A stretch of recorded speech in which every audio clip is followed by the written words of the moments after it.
as always, since this video is going to be on the channel after we stream it live, I just want to tell you, please subscribe if you like product management, business, finance. And of course, let me know down in the comments if you have any questions or if you see any other topics that you'd like to have me make videos about. So today we're going to be doing resume reviews, very late night, Saturday night resume reviews. I don't know if we've got folks that are going to be joining us. I did get a couple of emails and I see a couple of folks with me very early, very punctual. I appreciate it. So we'll probably start with you guys.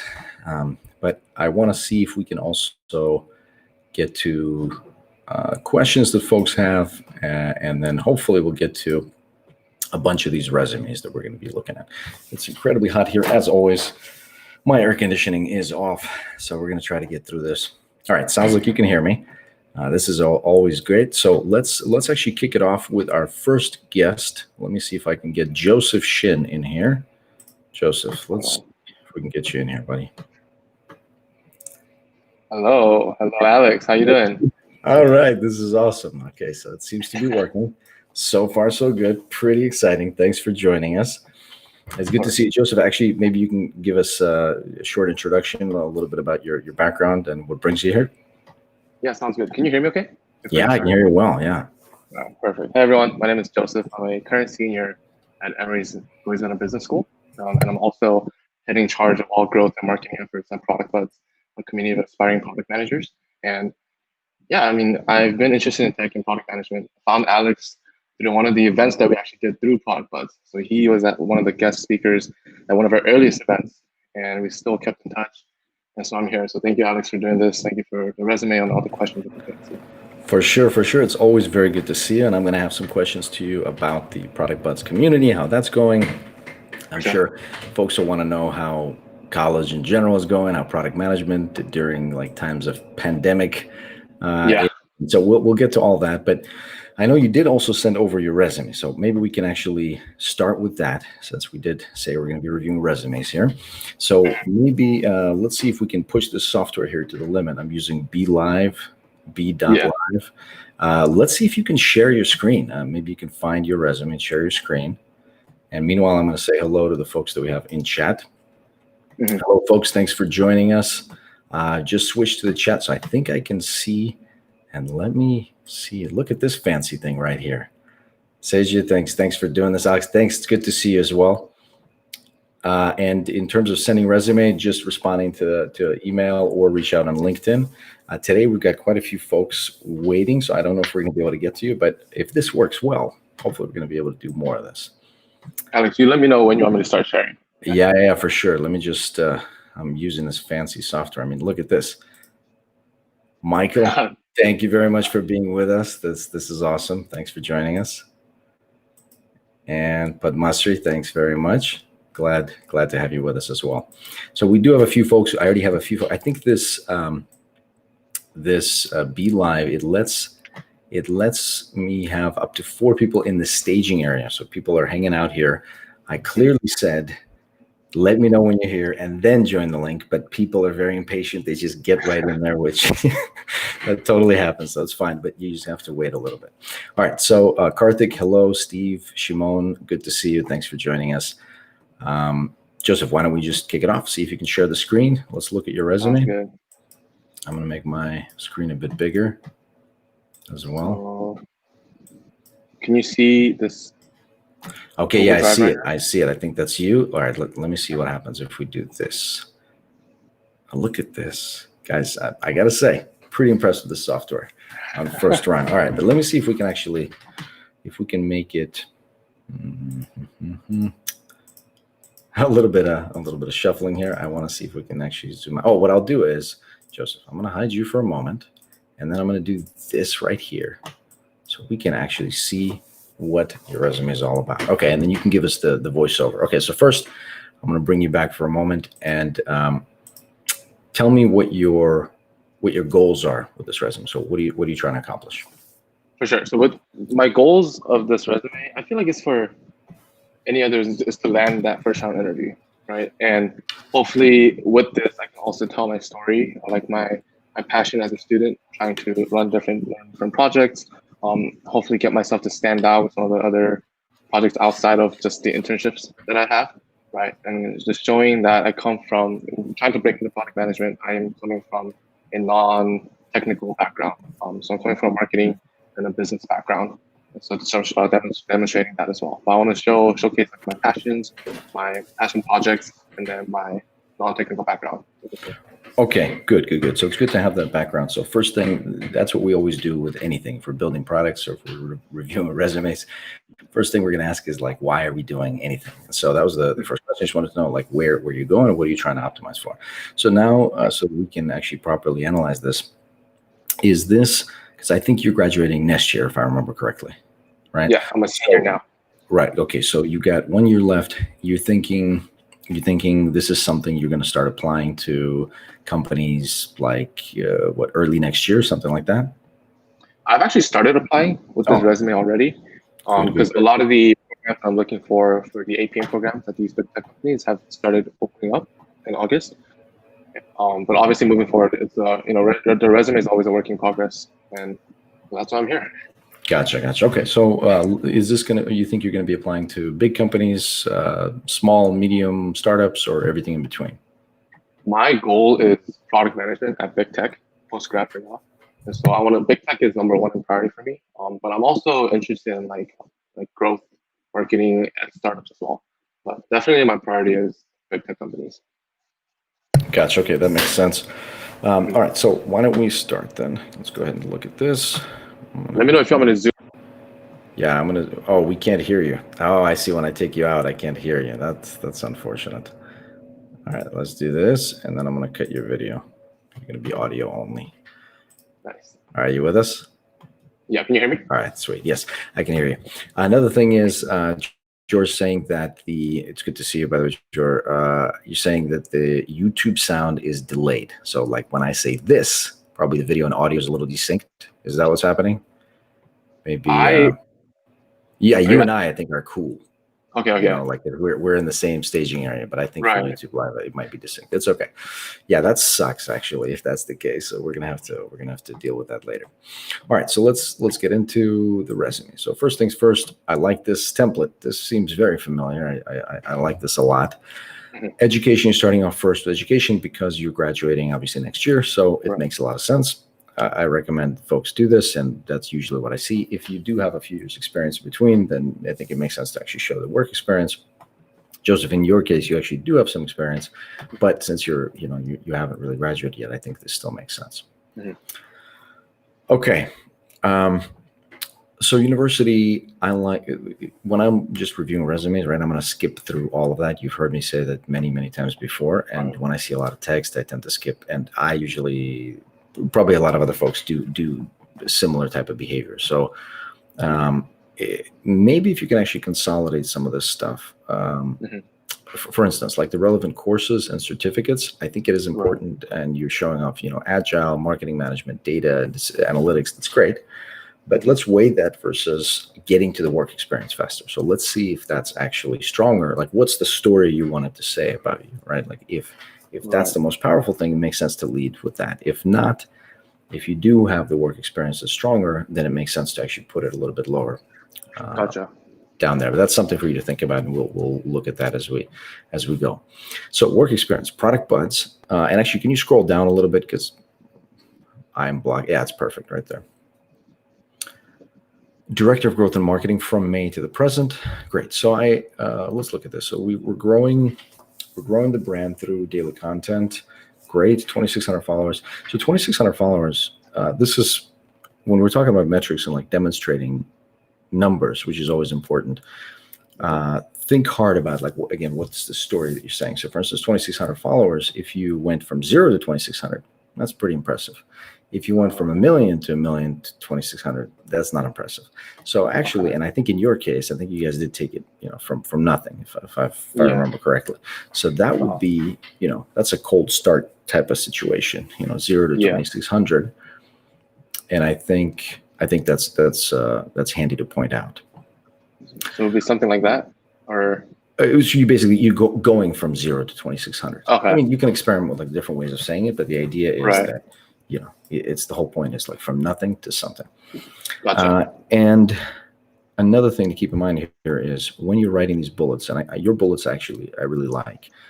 Some other resumes they get a little bit longer, but when you're listing like responsibilities and the impact that you had, try to make sure again the thing that you want to say is the thing that's taken the most space. Sort of is the thing that's actually the biggest piece of that whole bullet. So here you're saying daily content creation, engagement. It makes sense, but really the bullet would work even if you just say you grew the brand and you gain these followers. Later on, you do talk a little bit about engagement. So I think it's fine. And I think it more maybe applies for some other folks for some longer items, but just wanted to put that out there. Thank you. Okay.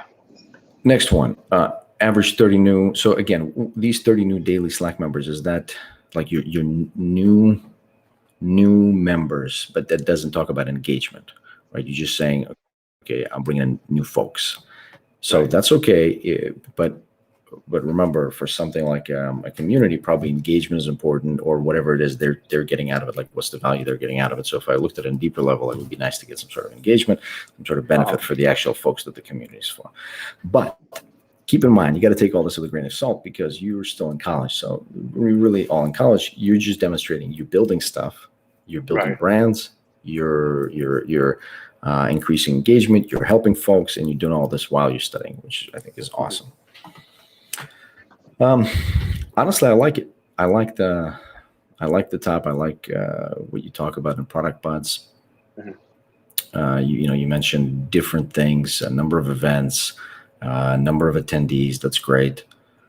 I would say, go over this again with a fine tooth comb and just make sure that the story you're saying is what you want to say. Like, that is the result. So, $750 through the corporate sponsorships. Like, that's the story that you want to say, that like you raised $750, as opposed to, again, like what was the result of this sponsorship? Like what happened? Did this money actually go to some people, or like what happened? If that's the end of the journey, maybe it is, but if not, it's not. Okay, guys, it's too hot here. Unfortunately, I have to run some sort of AC. So hopefully it's not going to be too loud. Okay, let's go through Tradley, iStrata, then digital. So what is this? Tell me about what this is briefly. So this is an internship that I had beginning of COVID-19, and it's a remote job that I worked from home, and the location was all the way in India. But it's a product manager intern that I started working on for a few months as I was doing product plus on the side as well. Gotcha. And so what were you trying to do there? You launched the app with a senior user for 40 plus future users. I don't know. I'd probably lose the 40 plus future users. You're trying to make some sort of an enterprise demonstration, but I don't know that the 40 plus users, that doesn't sound impressive on the face of it. Like that doesn't necessarily demonstrate impact unless these are like gigantic multi-million-dollar companies. Yeah. So think about maybe how to rephrase that for a little bit more powerful, or lead with the item that you think is the most powerful. So for instance, weekly content, increasing follower count 60%. That's great. That's helpful. Iterated 4 landing pages, increasing site visit by 30%. Perfect. Great. You're trying to demonstrate that you worked with engineers and designers. It reads kind of bulky. Again, I have to. These are like minor points, honestly. This is pretty solid, but it adds bulk. So see if you can demonstrate your cross-functional collaboration another way, if possible. Okay.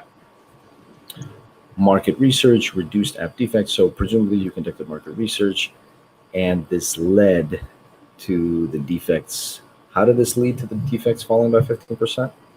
So some of these cross over with the work that I was doing with the first bullet point, right? And so if I can go back to the first one real quick. So I'm trying to demonstrate that I've worked with engineers, with technical people, right? Even though I'm coming from a non-technical background. And I was also, by working with them, I launched this grocery app, right? And so going back to this first 40 plus user, I guess I was trying to find an impact metric that I can use. And then it also ties in with the fourth one. you know, All right, while let's. launching it. Yeah. The fourth one, you mean like the fourth experience, or this one, the defects by 15%? The defects by 50%. Defects by 15%. Okay, Yeah. I think that's fine. I think that's fine. You know, if you have no other way you can demonstrate collaboration with engineering and design folks, then I think that's fine. I do have a video on important tech topics for product managers, because sometimes this area is a little bit misunderstood. So definitely check that out if you haven't already. It talks about the stuff that you should know from a tech perspective if you're doing product management in tech. And it also alludes to the stuff that you don't really need to know. And certainly collaboration with engineers is one of the things that you do need to be experienced and understand how that works. Okay, and scroll a little bit more down. Okay, consulting, September 20. So this technology service, 200, yep, increasing efficiency by 20%. Great. 3 hands-on training service, 10 future student consultants. Maximize capacity in terms of redesign works. That sounds good. Entrepreneurial projects, LinkedIn content creator, great. Podcasts, 400,000 impressions, great. 4,000 connections. Oh, great, yes. Top 200 podcasts. Yeah, you're looking pretty good here, Joseph. I think I already indicated this. Like this resume is pretty good. Stay in Touch podcast. Why haven't I heard this? Is this still going on? Stay in Touch podcast. You know, I'm working on it right now. I have like 2 episodes that are ready to like be launched. I just haven't gone to the launch station yet, so it's not public, and I just haven't gotten around to doing it. But once it's out, I would love to have you on. I'm gonna just say it right here on live. All right, sweet. Well, you got it. I'd love to join. Okay, let's go down a little bit more to leadership community. And a little bit more, because I'm still blocking it. Oh, does it let you scroll? Yeah. You know, let me remove myself actually. Watch. No, I can just add a space. Nope. And I'll let me scroll down. We're good. Leadership. Okay. I'm not that important to be on the screen at all times. People are probably sick of seeing me at this point. So, leadership community involvement. Great. What is happening here? Spearheaded, raised $2,000 in funding each year. Really, each year, 2017 through the present. Yeah. So I had multiple roles because I was involved in this community for the past 3 years now, right? And so it started like my sophomore year, where we started to get funded by the school, and the club itself was chartered, and we started to get funding from the school. So that's what happened here. Gotcha. Okay, so I see also just I want to go back up top a little bit more. Yes. Bring myself here. So what's cool about this is I'm glad you came on first, because this is a great example, I think, of a resume that is basically a 9 out of 10. I'm only saying 9 out of 10 just to leave room for improvement. But honestly, this is solid, and also the type of work that Joseph is doing, I think, is very is appropriate for what's happening. So I'll let you speak about it again, Joseph, like the way that you went about it, because I think it's very helpful for the folks that are listening and be watching the video later. What I especially like is a tiny little detail. So anywhere I see where you have a role that is going on to the present, all your verbs are in the present tense, like grow, increase, curate. But anywhere where it ended, you have launched, created, and iterated in the past tense. So that stuff actually matters. Like sometimes it matters. So like spelling mistakes, grammar mistakes, you don't notice them if they're not there, and if everything is perfect and exactly the right tense, and there's no pointless capitalization or punctuation or grammatical errors, then nothing happens. But if they are there, it can actually throw some folks off. Not everybody thinks this way, but some people do, and so you try and optimize for the majority. So great job, Joseph. I think this is going to do well. I definitely would love to see what happens once you actually start sending these out. I hope you're keeping track of like how many you're actually sending over. Let me turn this thing off now.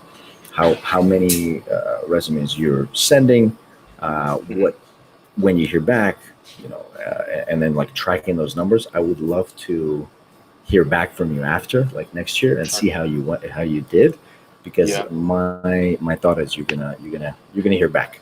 You're gonna hear back from folks in the product. I hope so. Well, if Facebook RPM rejected me last week, so I'm 0 for 1 right now. But we'll keep you updated. Exactly. No, I'm talking about like 100 applications, right? 150, 200. Right? You got to do a lot of these.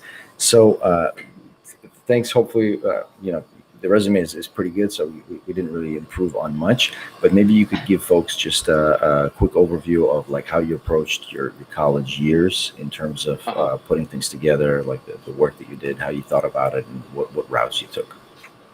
Just outside of my resume, right? Just basically everything. Well, so what we saw in your resume, right? Like the product buds, like how did that all come about? How did you decide to go in community and like the internship that you did, like all that stuff, briefly? I think everything for me, it was making most of every opportunity that really came my way. And so it really started, I feel like my mentality like that changed when COVID really happened. And that's when I started going on LinkedIn more. And that's where you see my content creator side. And I started, curating posts for people to see.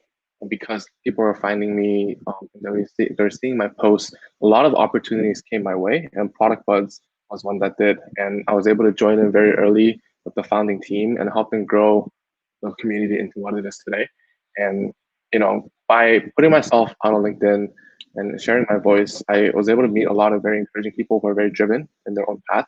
And during this time when I'm not hanging out with my friends or I'm not seeing many people physically, I was able to virtually surround myself with people who are driven.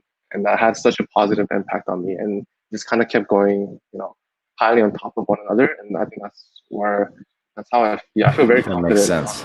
Yeah. That makes sense. That's great. So actually, we have quite a few folks watching here. So if anybody has any questions for Joseph, we'll keep him on. So we'll give you a few moments to ask questions in chat. And meanwhile, I'll also take a look at the questions that we had. And then we're going to go to our next person to look at some resumes. Do you want me to stop sharing screen, Alex? Oh yeah, I already actually took it offline. Yeah, that's fine. Okay. Thanks for asking. For sure. Yeah, I already took that off. So, Sergey, you're saying maybe remove interest for Joseph, or is this? I didn't even see interest there. Did you have interest there? It is the very bottom. The very bottom. Yeah. Yeah, interest is something we sometimes jettison, and it's funny. Like I didn't even notice it for some reason. Yeah. Because I have like temporary blindness for certain areas of the resume. But yeah, Sergey, that definitely makes sense. Is it like I get rid of hobbies and interests, when there's no space, for sure. For sure. Okay, folks. So Joseph, thank you very much for coming. Always a pleasure seeing you. Thanks for updating us, and we'll see you next time. Yeah, I'll be updating you too as well. Have a good night. All right, sweet. Look forward to it. Take care. You too. Okay, all right, folks. Let's see. Let me take a look. We have, so I see Japnit. You ready to go, my friend? Let me see if I can bring you in.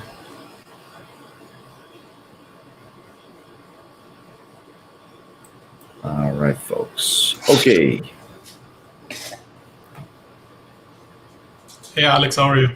Hey, Japnit. Good to see you. Thanks for waiting and thanks for joining us. Good to see you today. Thanks so much. All right, so give us a few words. I just want to say, like, I'm a big fan of Product Buds as well. So. Oh, sweet. There you go. So there you go. Kudos to Joseph for doing the Product Buds thing. That's awesome. That's awesome. Yeah, for sure. I feel the same way. So why don't you start us off? Maybe give us also just a few minutes of like your background, what you're looking for, and what you'd like to get out of this meeting. Right. So I'm an international student from northern part of India. I came into United States in 2015. I graduated with my bachelor's in mechanical engineering in 2019 from Virginia Tech. Then I stayed on because I was interested in robotics. I wanted to get jobs in robotics. And so I thought like master's would be a good thing to do. So I continued with my MS in computer engineering, which program I am in right now. So I completed my first year and I'm getting into my second year now. And so during that period of time, since I was like an introverted kid, a completely shy kid, my parents gave me the opportunity to go abroad and study. And that is like, I tried to take advantage of it as much as I could. Became a residential advisor on campus for 3 years. Then I was an orientation leader where I was the only international student to lead around 200 American freshman graduates. And then I was also a global ambassador leading people from different nationalities, 15 plus nationalities. So stuff like that I kept on doing. And then I was also chosen as an international undergraduate speaker for my class of 2019. And I'm back into the RA, the residential advisor thing. And then I recently started off like a video podcast that I do on YouTube, and I also put it on Spotify and LinkedIn, which is called the International Voice. And I bring in guests from different international backgrounds, which are India, Nigeria, Israel. They're managers, engineering managers, program managers, executives, they're product leaders. And so I bring in them on because I want to know their journey, because we see a LinkedIn profile, and the main thing is we don't know the story, like the struggles and the successes we know, but we don't know the failures. Via this platform, I try to connect the international students and let them know, like, there are failures that we see in these leaders, and they were still able to overcome this, and then I try to learn from them and as well as share it via my platform. So that's what I try to do.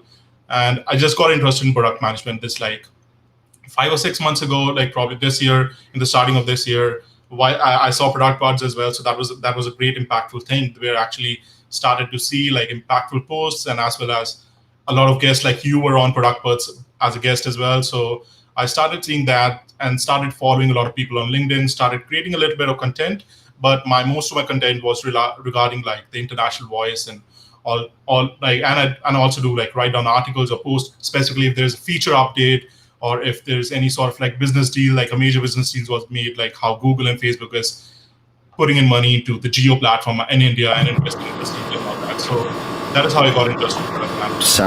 Sounds good. Great. Thanks for walking us through that background. And yeah, product buds, yeah, for sure. They've got a hand in everything, it seems. So right. That's great to hear. So let's take a look. If you can share your screen. I think I did also pull up your resumes. It's going to be a little bit easier for me, but if you can also show the folks. So that I understand, you graduated your bachelor's last year, and then you're going for master's. Basically, you're going to finish it next year, right? So it's just in a row. Okay, I think that's certainly prudent. And are you set on product management? Is this, you mentioned it was just 5-6 months ago? Is this something you're exploring? Like, how do you feel about it? Have you gotten a chance to? I guess we'll find out in your resume if you got a chance to do some work related to building product. But how do you feel? Like, how confident are you that this is the thing you want to do? So since I actually started exploring this side of the business, of how, like, what the vision is, what the overall vision is, what the consumers or the stakeholders are really thinking about in the current scenario, started going into more details of what the UI and what the user experience really looks like. So like, I don't see myself as a software developer per se. So which is why I thought like product management would be the right side for me, because I really like to work, like, all of when I'm looking back into my time, I really like to work with people and try to direct them to resources, manage events, and also help them out if, like, in brainstorming ideas. That's what brings me excitement in daily life. Okay, cool. I think that's definitely on the right track. All right, so I've got your resume up, and I also see it here, you sharing, so that's great. All right, so just to kick it off, we've got education up front. That makes sense. Again, we just talked about it. Work experience is the International Voice. So this is what you're talking about. Social platform, 15 international tech leaders, tested acquisition channel. So tested for 1,063% followers increase. That's pretty specific. I'd actually just call that like 10x. I think that, anytime you get an opportunity to say 10x, I know that's technically 10.6x, but 10 plus X or something like that always looks better. And sometimes like huge percentages are a little bit suspect in general, but I think the idea here is that like you grew it quickly. Although, to be fair with you, I don't exactly know what that means. Like, so you 10x your followers, right? That's what you're saying? Right. Gotcha. Okay. Yeah, that's fine. Like, I started off from scratch these 2 months, but I just took a starting point that when I just started off YouTube channel, this was the number of followers, and then. Got it. Okay, yeah, that's fine. I think that looks fine. And I think Jor is also saying in the comments that generating content is a key activity. I actually think it is, and I think it has as probably a lot of the folks that are doing it are finding out, and Joseph alluded to, it has this double benefit. The first benefit is that, yes, you're getting involved in it, and it is something you're building, so you're kind of building a product. But the other thing is, actually, it's triple benefit. But the other thing is you're building your kind of social profile, and you're developing your brand a little bit, which has big implications like way down the line. And then the third thing is that you just learn more stuff. And again, Joseph alluded to this, like you surround yourself with people that are interested in the same stuff that you are. You learn about interesting opportunities, interesting ways of doing things, and you basically learn a lot faster. So I think getting involved in content production and brand building is definitely an important thing, and I'm glad to see folks are kind of learning to do this like right off the bat, like just in their student years. I think that's awesome.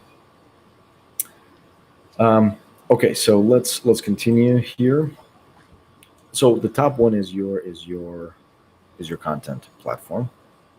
5 consumer surveys resulting in 95% satisfaction. Okay, your podcast theme. Okay, that's fine. I don't know that that's a particularly strong bullet, but again, we're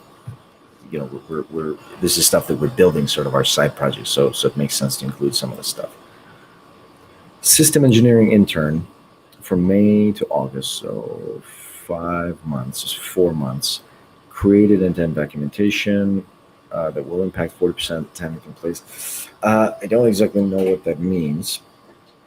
So maybe that one could be rephrased to demonstrate the impact you're trying to say. Like, I don't exactly understand how it will impact those employees and what will happen. I understand the activity is creating end-to-end documentation, but I don't know what rubber tired gantries is or are. And so I've kind of the reference is lost in me, so I don't know what that means. Also, when you conduct 6 meetings, when you conduct low number of meetings, like all things being equal, I don't know that it's beneficial to demonstrate like that as a number. I don't have any evidence to this, so feel free to continue doing this or A/B testing if you can. But my thinking is that you want to demonstrate numbers or number relationships or some sort of growth rates or something when it's substantial or when it's like meaningful. So I understand you had only a short time there, but 6 meetings, I don't know if that's difficult to do or not difficult to do. And so I don't know what the result was there. So those 2 bullets are not particularly strong. Again, I know you only have 4 or 5 months there, but like try to figure out, and you were an intern, but do try to figure out what was the impact of the things that you did. And even if they were in that first bullet, that's okay. Just try to get a little bit more specific around what that actually is. Autonomous systems and controls, graduate research assistant. Great. Okay, so that I don't know what that means at all. That sounds pretty great. It's very technical. So yeah, that's because I created this resume for for engineering positions. Mm-hmm. I'm trying to pivot it into the product management direction. So I'm kind of in like I feel like I'm like in the middle somewhere where I'm trying to move towards product management, but I'm just stuck. Like which direction should I go? Like how? Yeah. I think great question. I would say it's totally okay to explore different directions, but I would say don't try to combine resumes. So if you want to go the engineering direction, make a separate resume for that. Product manager direction, separate resume for that, and it's totally okay. A lot of the experience could be similar, but like the way that you frame it should be oriented toward a particular role. Because again, put yourself in the position of a recruiter or hiring manager. First thing they want to see is that this person is interested in this role and they've had experience with this role. So try to see if you can focus on that. So maybe rethink it, split it up, and just focus one resume on product, the other one on engineering.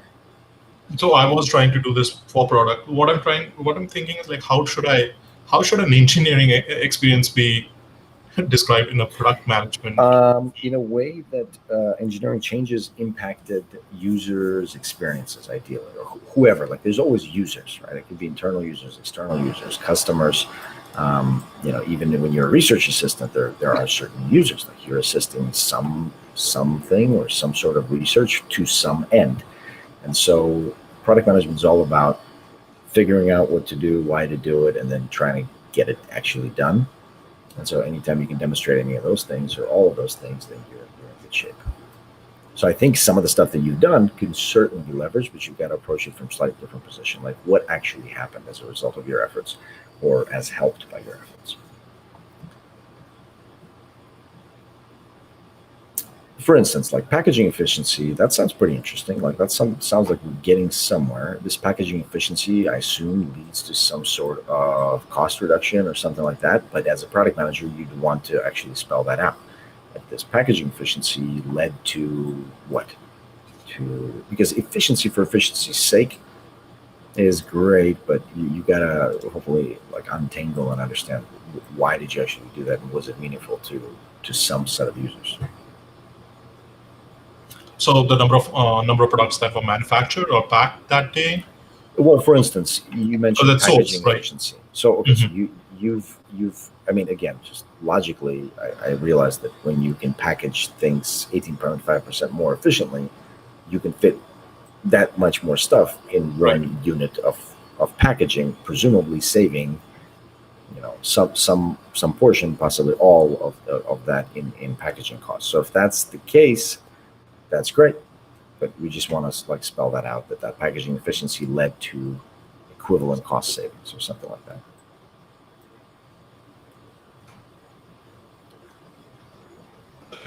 And then again, completing the flow maps.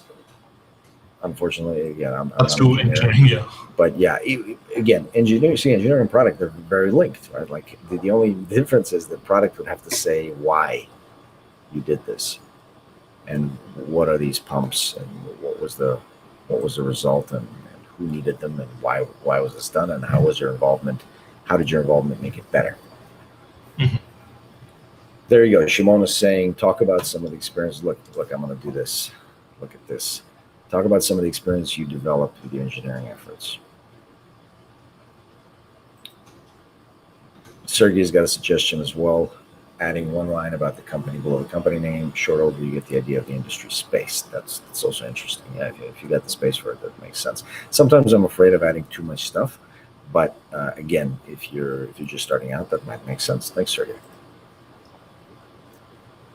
Oh, and Joseph probably left us, but if anyone wants to connect, feel free to connect with Joseph on LinkedIn.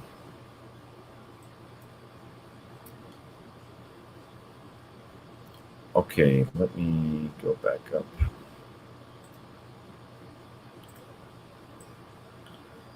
All right, so now we get to projects. I think projects are great. First place, it's awesome.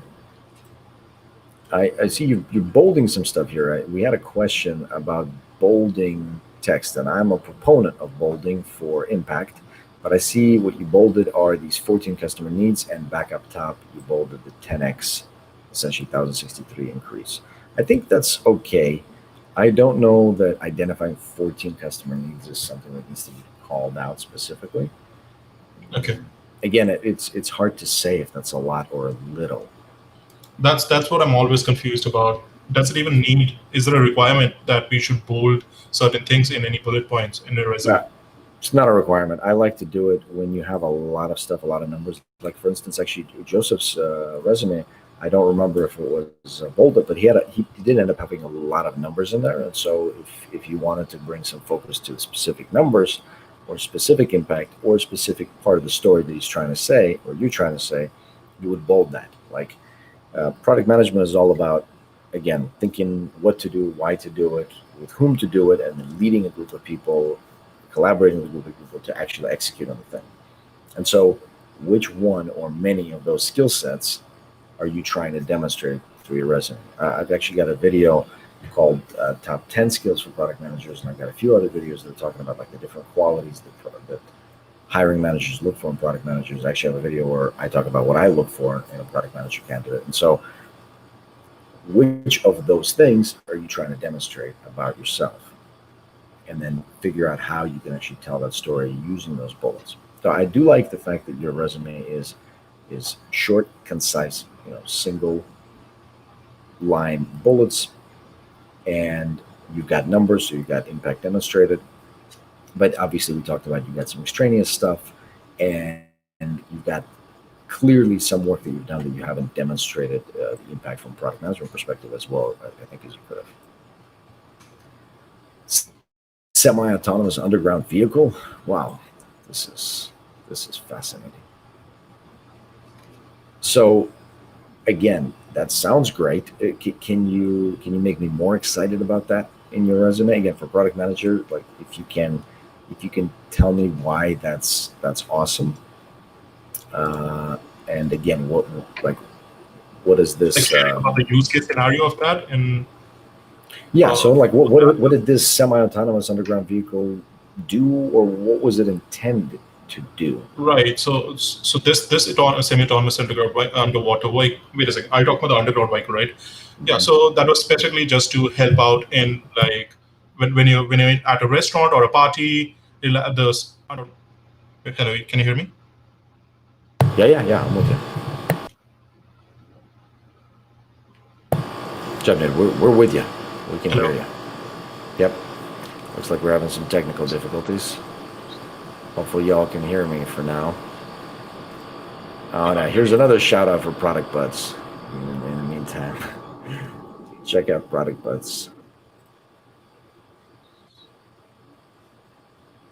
Yes. If you're a student and Hello. you're interested in product management, you definitely should check out Product Buds if you haven't already. Something, can you hear us? We can hear you. Let me just write that we can hear you.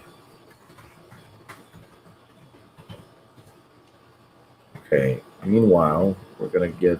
Let me just take a look who we got on stage. Manav, I think you're waiting longer, so we'll get you in the show next. Hopefully, you will be ready to go with your resume. And while we're waiting for Jacqueline, we could also continue to look at the rest of the resume just to finish that up. So after projects, what do we have? We have leadership awards and certifications. I think these could be handy, especially again if you don't have a lot of hands-on experience. And I think these are all useful. It's great to get distinction certifications. I think it's awesome. Uh, Planning events, that's great. Again, what's the story that it says about product management? So conducting multiple sessions for multiple freshmen, that's great.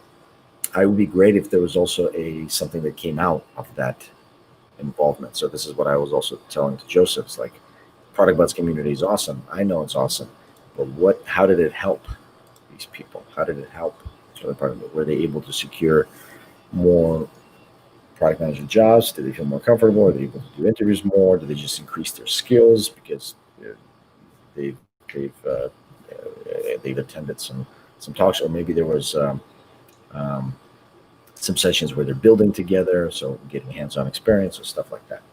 So that's always good if you can demonstrate something that the hiring manager or again a recruiter can kind of latch onto. Uh, that can say that, yep, this person is a product manager. And then we've got technical skills, which I think are relevant. That's great. Version control, like I don't know. I don't. There's not too much stuff in here. I don't think there's a lot of fluff. I think pretty much every engineer should be familiar with Git, basically product managers as well.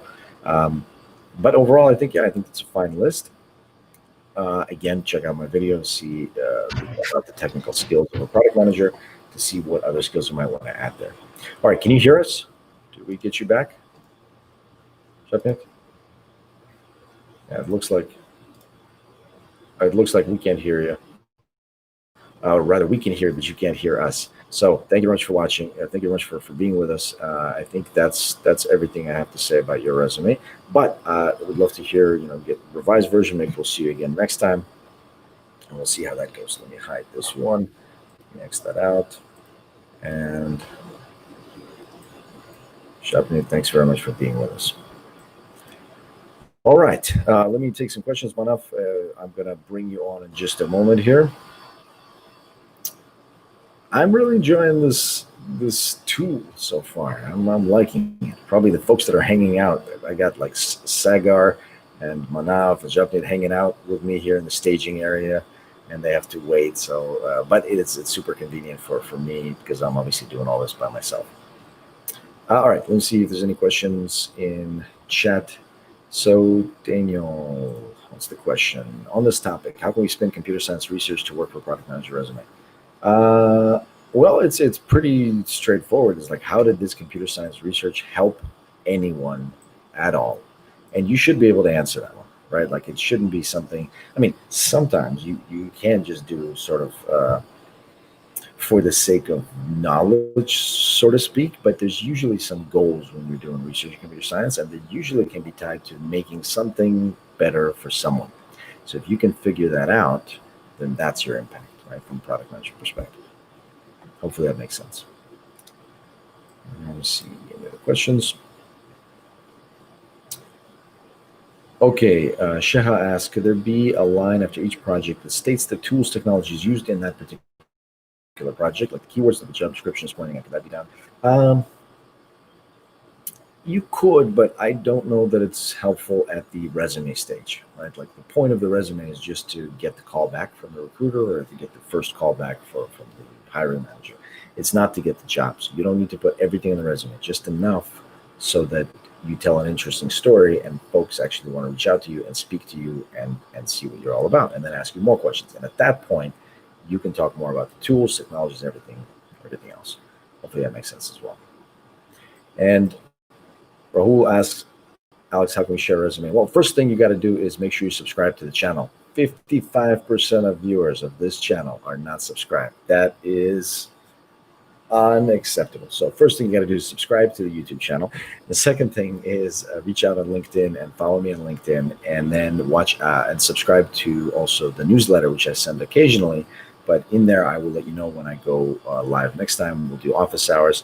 And actually, I was thinking next time we're going to do mock interviews. So if anybody's interested in that, I think that could be a lot of fun because, it's one thing to watch these videos of mock interviews and read the materials, and it's another thing to actually go through it and experience it. So it's I think that's going to be very exciting. We're going to go like more or less, not really lightning round, but we're going to do like one question, 15, 20 minutes per person. I'll hear the way that each candidate or person is approaching the answer, and then I'm going to give my feedback, and then everybody else can watch and kind of see how it's done. So I think that could be pretty interesting. Last question for now. Pallavi asks, how to showcase your patents in engineering domain and resume? Well, I think you can actually put patents, and I think that's great, and that actually will be a distinction. Hopefully it's relevant, and again, hopefully it has something to do with at least something interesting, or something that's interesting for someone. So I think demonstrating patents shows creativity, shows you're going to go out there and sort of get the patent. There's a certain amount of work required just for that process. I think go ahead and demonstrate it. If you've got, even better would be if you use that patent somehow in your resume to demonstrate like the product management skills or even attempts, right? You don't always have to succeed. In fact, failure is totally fine. It's the attempt that's important. And so see if you can demonstrate your patent actually being used functionally. And if not, you can just have a line that says patents and then briefly explain.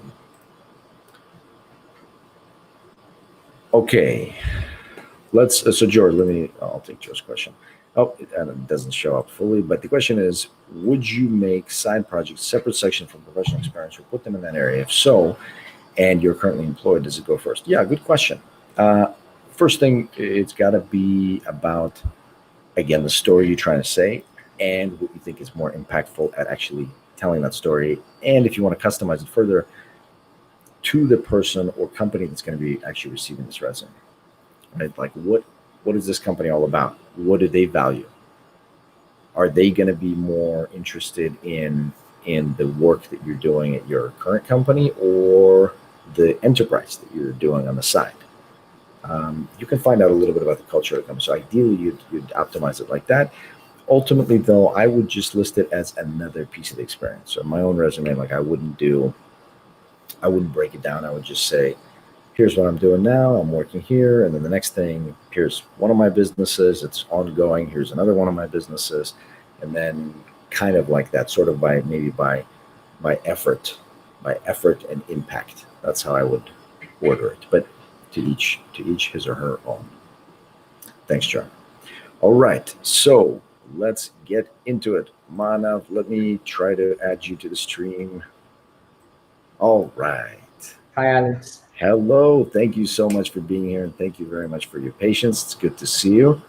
Thank you for why don't you give us also just a very brief introduction? I've reviewed your resume, and I'm very impressed by just you and the way that you sort of have built your kind of your life, really. But please do share a little bit for the audience. Yeah, sure. So I'm Manav, and I'm from India, and I'm going to be starting college at UC Berkeley this fall. So just next week now, and yeah, I've been really interested in product management, and throughout high school, like I've worked on apps and websites, and just like building out products to solve problems in the community. And that's how I got interested in product management, like dealing with engineering and business and all of that together.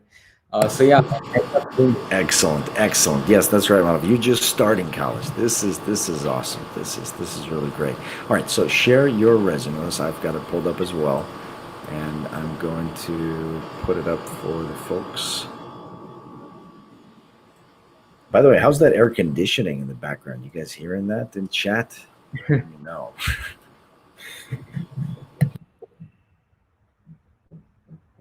Okay, Manav, let me know. I think it's loading up, but I can't see it for now. Can you see it now? Oh yeah, that's it. Okay, so let me hide your video, and then let me do this. All right, good. So here we are. Let's get into it. Hang on, let me turn this thing off. Okay, so first thing, you're obviously starting with education because you're just starting college. Honestly, this is great. Also, I couldn't help noticing those outrageous scores, almost always. So, scores and results and education in school, the importance of it falls off radically, like after college, like a few years after. It doesn't really matter about your results, but there are exceptions, right? Like these are exceptional scores. And I do think that it is attention grabbing. Like it honestly grabbed my attention when I saw it, because I got like 1,400 on the SATs way back. And I felt pretty good about it. Maybe 1420, something like that. I don't remember, but it was a high number, I thought. But like this is just outrageous. So I think that's good. If you got distinctions like that, I think it's great to demonstrate this, especially if you're still in college or are are just out of college. So I think that's great and relevant. And then we jump into experience. We've got develop machine learning model, decreasing work hours and application review process by 75%. So I would say the same thing we kind of in conversation that we had is they figure out if we can do that in one line as opposed to two lines, because that's an interesting result to me. You effectively, again, potentially reduced costs, like operating costs, by 75%, which is significant, but it doesn't necessarily come through as clearly as I would like. Like what you did is you developed the machine learning model. The fact that you use Python, I don't know that I care about that much. Like, because especially if you're at the bottom there, you're going to say that you know Python, which you do. I don't know that there is a reason to do that. There might be, but I'm just thinking, like, get to the point. The point is you were able to do this model and reduce costs, which I think is great. All right. Next thing. So again, you did a big data set, bunch of features. That's great. These are modeling features. But what was the result? There's a 20-page report is a result, but it's an intermediate result. Like the end result is what happened. Do you know what happened with that after? Like, can you? Yeah. So I know that they implemented the improvements that I suggested in my report, but I don't really have any metrics to measure the impact of that because I left by then. Gotcha. Well, by the way, you can still reach out to someone back there and see if you can get some metrics or some semblance of metrics. I think that's useful. Like that's relevant work. It's interesting to see what came out of it, because, right. And this is where like product management is. This is a core tenet. Is you're doing this stuff. You're doing reports. I do a lot of reports, but I don't know how much result comes out of these reports. It's all about the result, right? Like, or even if there was if it was good effort, that's good as well. Like sometimes you can't guarantee results, but as long as you're making correct decisions all along the way, then that's all you really should or attempt to do. So sometimes people think that for impact, you'll have to always succeed. Well, that's not true as long as you are making the right decisions. So either demonstrate impact, the result of your decisions, or the fact that you made correct decisions. Got it. So that's impactful as well, because so sometimes you'll make mistakes, but you'll do everything right. Like actually in poker, a lot of times that will happen, and in business, a lot of times that will happen. Yep. Okay, then consulted for a few startups on product and business development, devising GTM monetization strategies. Great. I don't know what you increased by 15 to 40%, like all of these. Yes. That's pretty interesting. Some of them were 15 and one of them was even 40%. So it's like I put a range over there. Gotcha. I think that is fine. I also felt actually pretty impressive, almost like too much so, right? All those startups, it's certainly possible you improve by 15 to 40%. I think that's a fine bullet. Makes sense. Okay. I don't necessarily know why a data science intern would do such a thing. Yeah, like I got transitioned in the middle to more of like a business development kind of role, so that's why. Gotcha.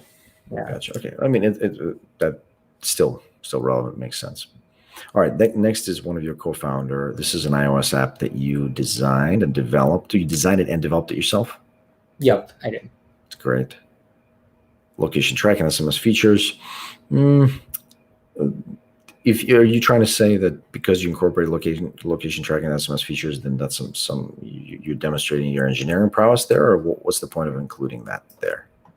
Yeah, so basically, like I'm going to be applying to software engineering and product management internships for freshman year. So I was trying to. That's why. Gotcha. Okay, so I also said this in just a previous discussion. Do you want to do separate resumes, or do you want to keep it the same? You want to keep one?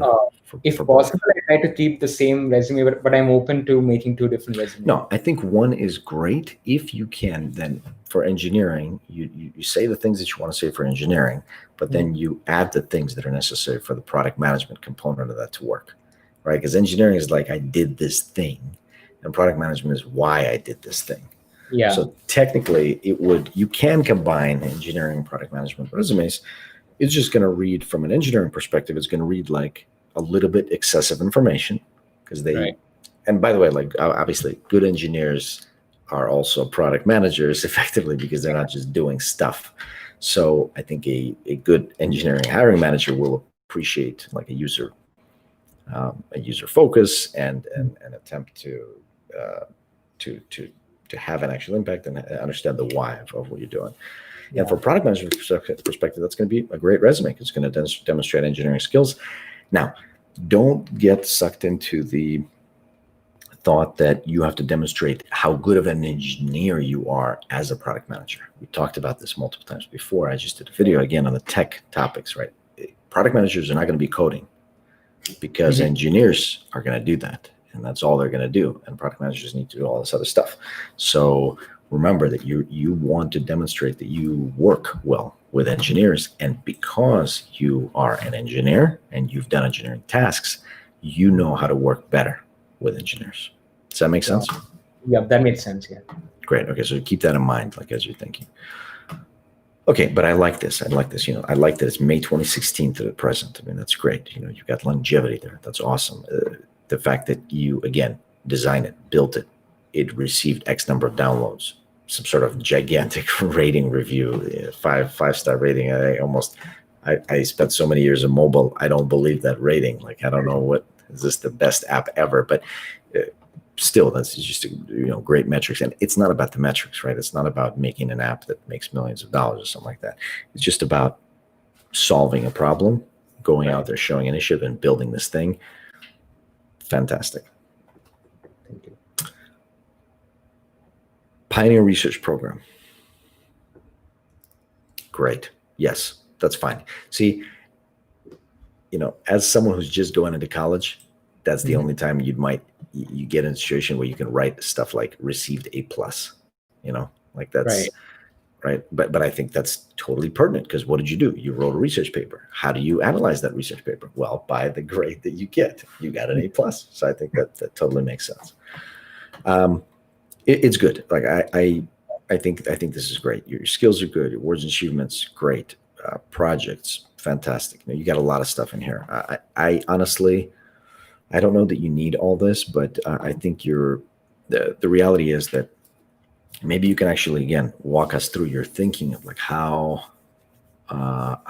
did you get involved in these opportunities? Like what happened? Did you always think that you wanted to be an engineer, product manager? Like how did you how did you think about approaching these? Maybe you can give us a few words on that.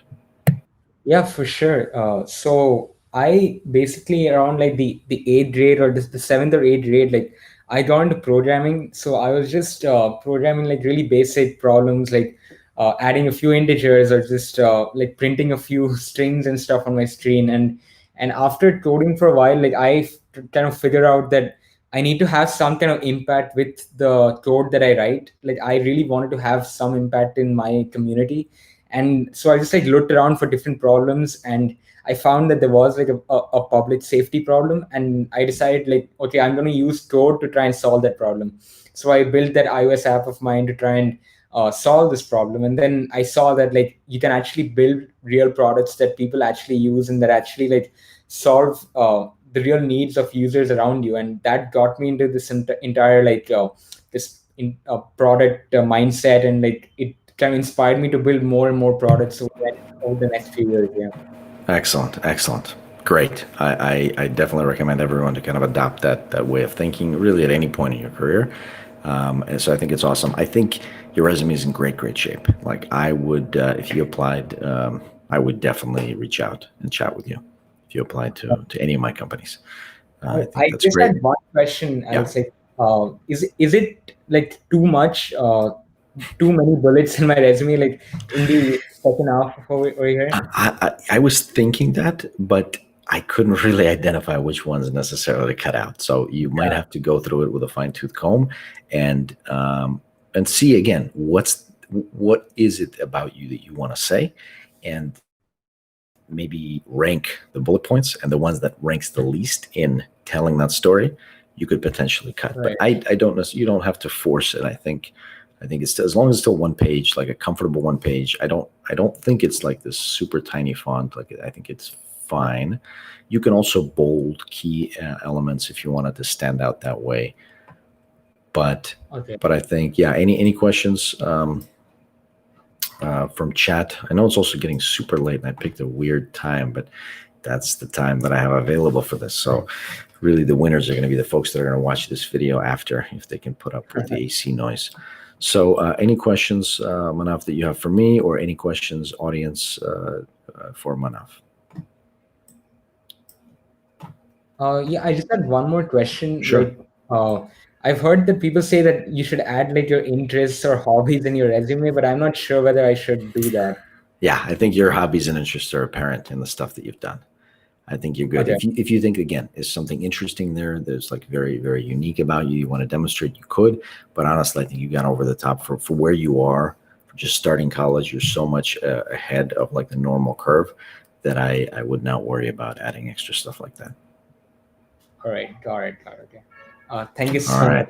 much. All right. You're welcome. Mission accomplished. Keep me updated with your progress. Definitely want to know what happens as you continue your college and your product development stuff. For sure. We'll do that. All right. Thanks very much. Thanks, Manav. Okay, Sagar, are you with us? You ready to rock? All right, let me try to bring you in here. Let's do it. Sagar, hello. Welcome to the show. Hey, Alex. Hi, how are you? Doing well. Thanks so much for being here, and thank you very much for your patience. And we're kind of going long today, and everybody's already long asleep. I don't know what time zone are you in? I'm afraid to ask. I am in EST. It's EST. around 1:30 a.m. That's okay. Yeah. That's maybe we should have started from that. Okay. All right. So let me open up your resume. Meanwhile, you can tell us just a few words about yourself, and again, what positions you're looking for, and all that stuff. First of all, thank you, Alex. I appreciate you doing this on a Saturday. So yeah, hi all. I am Sagar Vasnani, and I am a second-year master's student at Indiana University. I'm pursuing human-computer interaction. And I moved to the US last year. Prior to my master's, I completed computer science in undergrad and have had a couple of years of experience as a software engineer consultant in a fintech field. And I have also independently launched some famous apps for Android in order to solve some interesting problems out there to make a real impact in the lives of people. And currently, I'm looking for a product manager full-time role to start next year. So traditionally, coming out of this program, I would be a designer, but like a few months ago, I realized, hey, if I were to become a designer, I wouldn't really be using my analytical skills to full potential. And for those reasons, I would start looking for product manager positions. Excellent, excellent. Yeah, Sagar, I pulled up your resume. Also looks great. Looking forward to going through this one. Maybe you can share it for everyone as well, and then I'll put it on the screen. And meanwhile, let me just answer some questions in chat for those few remaining night owls who are stuck with us here. Yeah, actually, I ended up turning the AC off finally, so hopefully it's a little better. And yes, Jor, you are right. Google Meet does make a noise cancellation, but we're not on Google Meet right now. So unfortunately, that didn't work. Okay. Alex? Hang on a second, Sagar. Yep, I see it, but let me just float this. Let me float just this. Ashish, thanks for the shout out. Hey, Alex, got associate product manager. Thanks for your videos. That's awesome. All right, Ashish, that is great to know. I appreciate it. Appreciate the shout out. Definitely keep me updated on your progress. Okay, Sagar. Yep, I see it. And let me put it in here. Let me hide you for a moment, and then we'll put it on the screen. Okay. All right. So thanks for sharing that. All right. So let's look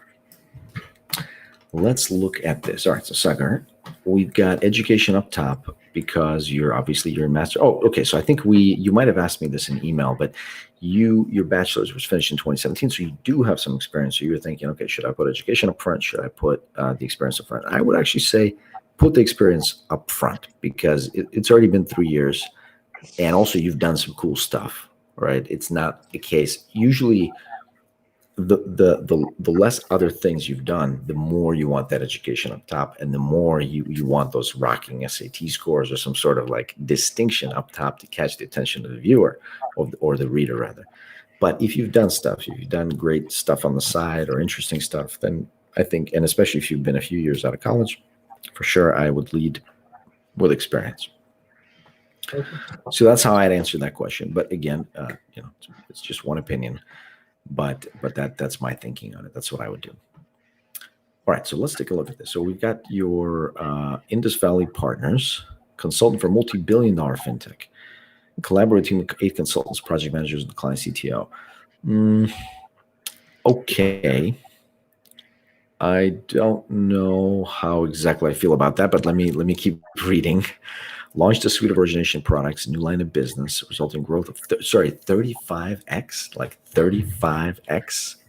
Yeah, that's almost unbelievable unless you started out from extremely low numbers. Is this like maybe if this is a new line of business, maybe it would sort of 35x. It tells, I think maybe this is one of those situations where actually absolute numbers might be okay, unless this was something like you started out from $1 million and you got it to 35 million, or from 10 million to 350 million. Like, what do you know the absolute numbers, sir? Yeah, so it was from 50 million to 1.75 billion. Yeah, you want to drop those numbers for sure. I would say, I think the 35x here belies the impact, right? If you went 35x from 10,000 to 3.5 million, that's great. But like the thing that you just said is unbelievable. And by the way, you're definitely going to get questions on that. You're going to get a lot of questions. Like I would definitely ask you about that. Like what exactly is this suite of origination products that you launched, and that you were able to reach these just astronomical numbers? Right? Like these are huge numbers, and those of us that are lucky enough or skilled enough, or usually both, to be working with numbers on that scale, whether it's users or dollars or whatever, definitely mention that, because that kind of puts you on another level, really. Awesome. Yeah, I'll do that. Yeah, that's right, Sergey. There's only a few folks left watching because it's like almost 11 o'clock on the West Coast. And Sagar here is hanging out with us until basically 2 o'clock in the morning. Okay, so let's continue. Front-end development, state-of-the-art research platform contributed to 1.75 billion of clients' total AUM. So what's AUM? I don't know what AUM is. So it's assets under management. Oh, sure. Yes. In fact, I didn't know what it is, but I forgot. But that makes sense. Assets under management, AUM. Yeah. In the fintech space, that's definitely an acronym that I have run across before. But by the way, statements like led front-end development, that I can work with that. But state-of-the-art research platform, that sounds pretty subjective. Like there's no reason why necessarily it being state of the art. Like I don't know enough about it. We want to try to keep these statements to as much as possible objective realities. And if you want to make it a point to say that this was a state of the art system and it has something to do with the story you're trying to tell, then you should try to do it a different way. But here, I think your point was that you led front-end development for sort of a complicated project, and I think we want to demonstrate it another way. And that complicated project resulted in, it was a very important project because it was responsible for 1.75 billion. And so maybe rephrase. I think I'm getting what you're trying to say there, but A, make sure that is what you're trying to say, and then B, try to say it in a more succinct way with less subjectivity thrown in. Right. Okay. Got it. Then save 35% infrastructure costs operating by substituting legacy with modern web frameworks.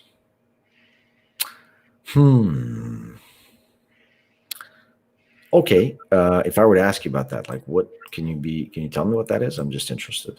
Sure. So their legacy applications had different versions of softwares for mobile and for desktop. So what we did, we came in and implemented web frameworks that would not require you to have different code bases. Like a single code base would work for web, for mobile, web for laptop, as well as like an Android app or an iPhone app. And then what did you do? So that decision itself, and just having that initial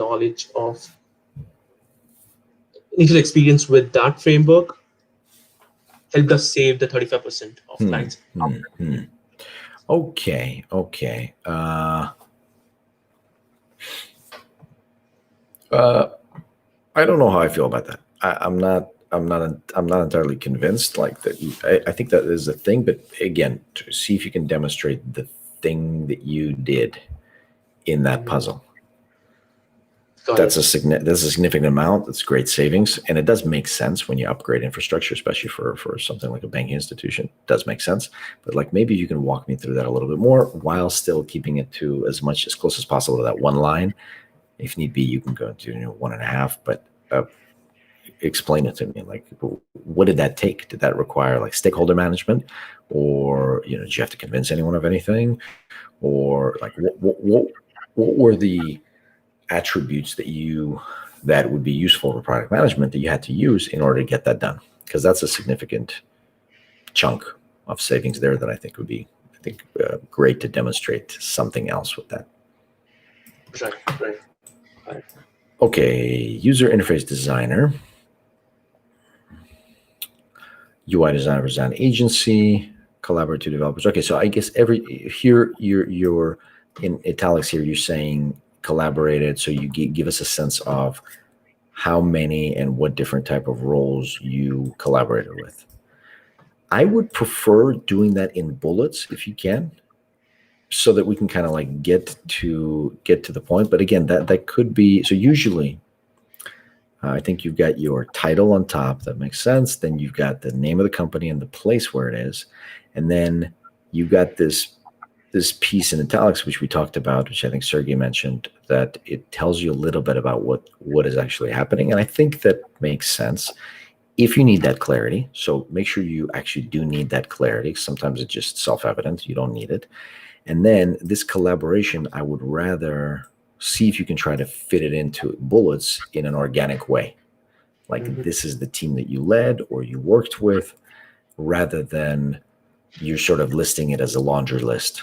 I worked here, I worked with 8 people, here are the roles, because it comes off a little bit like a check mark. You know, you're just trying to put that checkbox there, check mark there, and keep going. So think about that. It's just something to think about.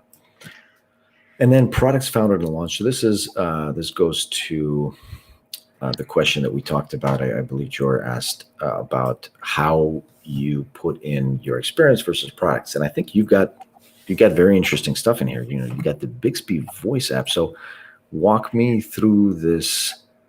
That's pretty big. Sleep Easy, is that the app? Can you walk me through that whole thing? Sure, yeah. So the second one that you see is Let's Meditate, which was the top meditation app which Samsung noticed around like 4 months ago, and they reached out to me saying that, hey, we'd like you to build a companion app for Bixby as well. So that was like a companion version of Let's Meditate, Sleep Easy. Okay, gotcha. All right. And then, and how was it that you were even approached by them? Is it because of your Let's Meditate app? Yeah. So in the search listings, if you search in Google Play Store, uh, since quarter 4 of 2019, it has been the #1 meditation app. So walk me through this. 1.6 million users. This app. This is your app. Tell me about your involvement in this project. It's like I came up with the concept because I saw the problem that most apps out there they had a lot of stuff in there, and they would offer say 20% of the stuff for free, and the rest 80% was paid. So I was solving these two problems with this app, and people started liking it. So I basically designed it, I developed it, I published it, and I've been handling it marketing and testing side of things.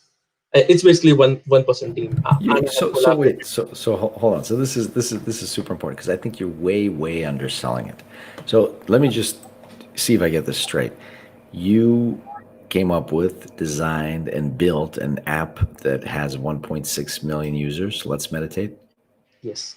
Yeah, that's headline stuff, right? Like I know you've got your $1 billion, right? Like I would lead with the $1 billion plus this thing.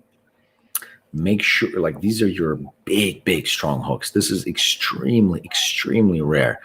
I've worked for, again, years in the mobile business, and it takes so much to get a 1.6 million user app, and much less to do it, like as a small also, why are you not just working on that? Why are you like, you should continue working on that. Like, is that what's happening with that? I am. Yes, it's one of the things that I keep getting back to.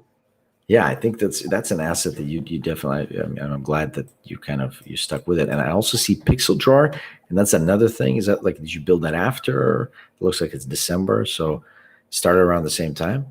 Yes. So this was so it's a little bit of a complicated process. Like in iPhone home screen, you see all the apps, but in Android home screen, there's just generally a button that leads you to all the apps, right? And recently, uh, like different manufacturers are kind of moving away from that button style. They are either placing all their apps on the home screen, or they are like just adding a swipe up option without that button. So my app created that button and gave users a way to use the classic Android experience. Sucker, this is excellent. This is excellent. Yeah, I would definitely headline with this stuff. And by the way, it's not quite clear, because you have this section, it's called products founded and launched. Mhm. And if you skip that, like if you don't read that piece, I'm trying to understand, like, okay, so what's your role in this big app with 1.6 million apps, like 1.6 million users? Like, what did you do there? And it's, if you don't read that piece, the products founded and launched, you kind of miss the fact that, this is your app. You built this from zero, and you want to demonstrate, because product management is identify a problem that needs to be solved, design the user experience, develop the thing, launch it, and iterate it and scale it. And you did all of those things. So just on that alone, any type of, I mean, there's a lot of other aspects to it as well, because some apps, it's hard to scale, like it's completely different problems. Sometimes you work with business users, consumers, like there's different situations, but I think that's really great, powerful. And I want you to make sure that you're demonstrating that this is your project, both of them. And as a result, you were approached by Samsung. Now the story makes sense. I was reading it in reverse, right? I'm starting it from being approached by Samsung. That doesn't really necessarily make sense to me, even though it's the most recent thing. But you got to figure out a way to tie all those together. Like this, you're a rock star, basically, as far as I'm concerned. So now you've got to make your resume actually look like that, right? So would you suggest to pull this out, like, even before the experience? Yeah, I would say that maybe make it all, if you can, because for instance, I kind of missed this product's founded and launched, even though it's front and center. I kind of missed it. You might want to have a few more folks read it and just give you their opinion. Okay, so you could, for instance, you could have random people and maybe friends, maybe not friends, but like some random folks read the resume and just tell you, hey, can you tell me what my role was on Sleep Easy? What my role was on Let's Meditate? Right. And if they can't tell you right away, oh yeah, you founded and launched that, then my hypothesis is correct, and it's not coming clearly. And if they all say, oh yeah, you totally, they say the whole story you want them to say, then maybe I'm wrong. So I think this is one of those situations you do want a little bit of user testing, because I would say have it all be experience. Like this is the most recent thing you did. But remember, Sleep Easy and Let's Meditate and Pixel Chart or Let's Meditate and Sleep Easy are present, right? So it's easy to list them as the second item. Maybe after your $1 billion scale, then it's like, here's the second item, it's the present. Here's the third item, it's the present. That all makes sense. And it tells a really compelling story. If you put this resume together, I also estimate that you're going to get a very, very strong callback rate, I would imagine. And please keep in touch. Let me know how you're going. I just want to know the stuff that you're going to build in the future. Hopefully you and I maybe will collaborate on some stuff in the future. And of course, it is another thing, like I mentioned earlier in this call, I do want to do these mock interview sessions. So as you're thinking about actually going through, if you're thinking of working for, startups, big companies, the process of going through the interview is a little bit different from even having a lot of this experience. Sometimes you don't have the experience to actually do the interview well. So I'm going to do those sessions. So hopefully, again, we'll see you back here to discuss those. And after you redesign the resume, send it over. Let me take another look at it, because I think you're underselling yourself here. By the way, if anyone is still awake, am I wrong here? Like, am I any comments for Sagar? Am I off base here? That's kind of thinking. Let me put you back in here, Sagar. So while folks are thinking, Sagar, any other questions for me? And I'll go through a few questions in chat. Just one question, Alex. So when you see a portfolio listed on a resume, do you happen to go to that website and check it out? Almost. You mean like if it's a link and I have to click out to actually see it? Sometimes. More often than not, I do it if I'm interested in the candidate for some reason, if there's a hook, if you caught me in some way. And then I'll say, okay, well, let me look a little bit more. And then the portfolio, oh, that's great. So, and that seals the deal. And then I want to speak with this person. But if the story isn't compelling or I'm not convinced, the portfolio, I might just skip it. Got it. All right. Okay, Sagar, real pleasure speaking with you, and thank you very much. Like I said, I think you got it figured out, and I think you're going to do very, very well. You're going to continue to do very well because you've already built a bunch of stuff. So please keep me updated, and of course, subscribe if you haven't, and make sure to keep in touch. Likewise. Thank you. All right, great seeing you. Thanks, Sagar. All right, I think that's everyone. So let me do a couple of questions. I think, Sergey, did you want to, I don't know if you're still awake, we can get you on here and look at your resume if you'd like. And if anyone else is interested, oh, it looks like we already went for about an hour and a half, so we're like at the end. But yeah, if anyone still wants to just drop a message in chat, and we'll see if we can get you on here. And then let me go through some questions. So Sai asks, any tips on how to showcase a non-tech product management experience position for tech PM role? Yeah, I have a bunch of videos on what tech skills a product manager should know and how to succeed in product management without a technical background. So check those out. Hopefully they'll answer your questions, and we'll go from there. And the next time we might get into more detail. Oh yeah, and by the way, Sergey is saying, yeah, combine experience side projects in one list. So yeah, definitely support there for kind of my thinking about it. All right, folks, we're going to wrap up here. And just again, if you haven't subscribed yet, and you want to know more about product management, business, and finance, make sure subscribe, hit the bell icon so you don't miss new videos, and also sign up for alexrychevsky.com for my newsletter so that you can be up to date on when I go live. And we're going to talk about more resume reviews, and hopefully we're going to do some mock interviews as well. So let me actually send you the link, Sergey. We'll go through your resume as well. Hang on just one moment. And then we'll get, so here's the link. Does that, that works. Oh yeah, there it is. Okay, so there's the link. Sergey, will come join me if you've got a few minutes. Oh, Henrika, I didn't know you're here. That's great. Great to see you. Thanks for being with us, and I'm glad you found this helpful. Hopefully next time we can look at any questions that you may have. And again, next time I'm looking forward to doing some mock interview stuff. So we'll definitely do that. Okay, so let's do Sergey. And if Sergey, if you join, we can do your resume. If not, we can do it next time as well. Give you another moment here. Oh, there you are, Sergey. It looks like we have you here. So let me try to get you in here. Okay. Sergey, you with us? Hi, Alex.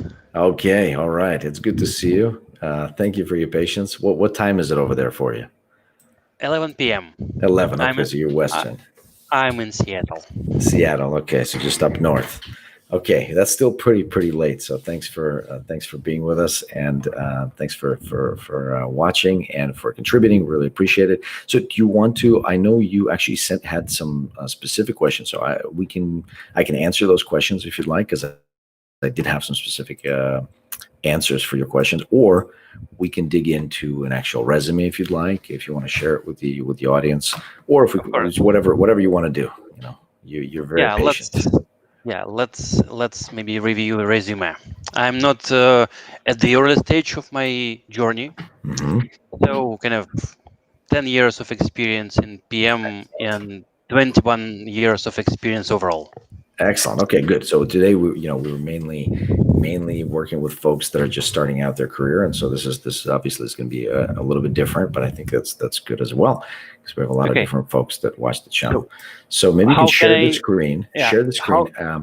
If you can show me your resume, I think I have it. You emailed it to me before, so I'll find it.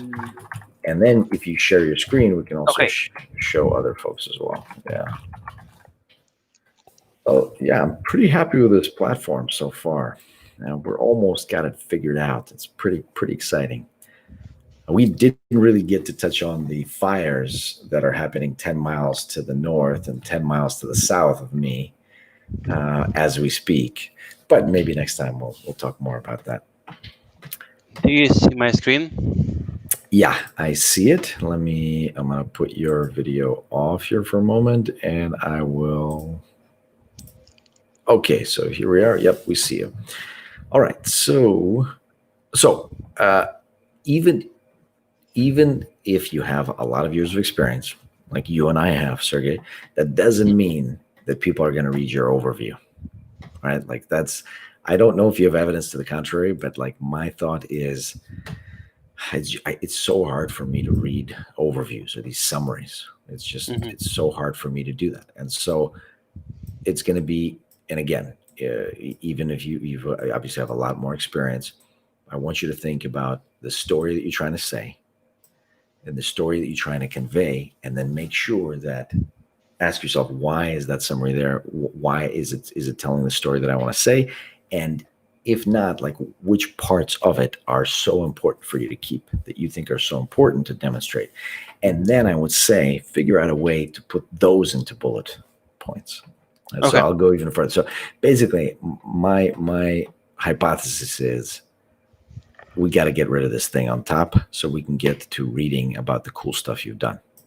Okay. Yeah. So that's, right off the bat. So let's go a little bit, let's go lower. Let's take a look at your professional experience here.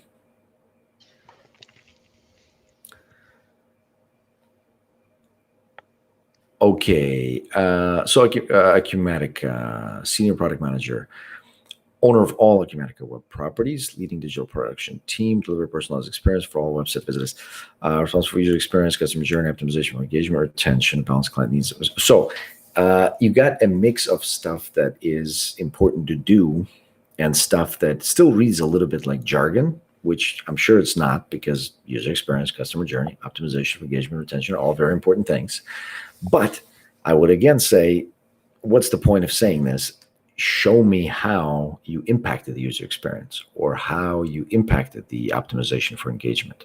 And right, how did you balance the client needs with business priorities? What does that mean? Does that mean that we were growing user engagement while growing the revenue at the same time? Like, that's what a balanced approach means to me, but is that what it means to you? And is that what you actually did? So first of all, how many pages? Is this 2 pages? Yeah, 2 pages. So I think it is okay, because I think earlier we said like 10 years per page. So I think it is okay. However, I'll probably continue doing 1-page resumes for myself as I go. I mean, I would have to do some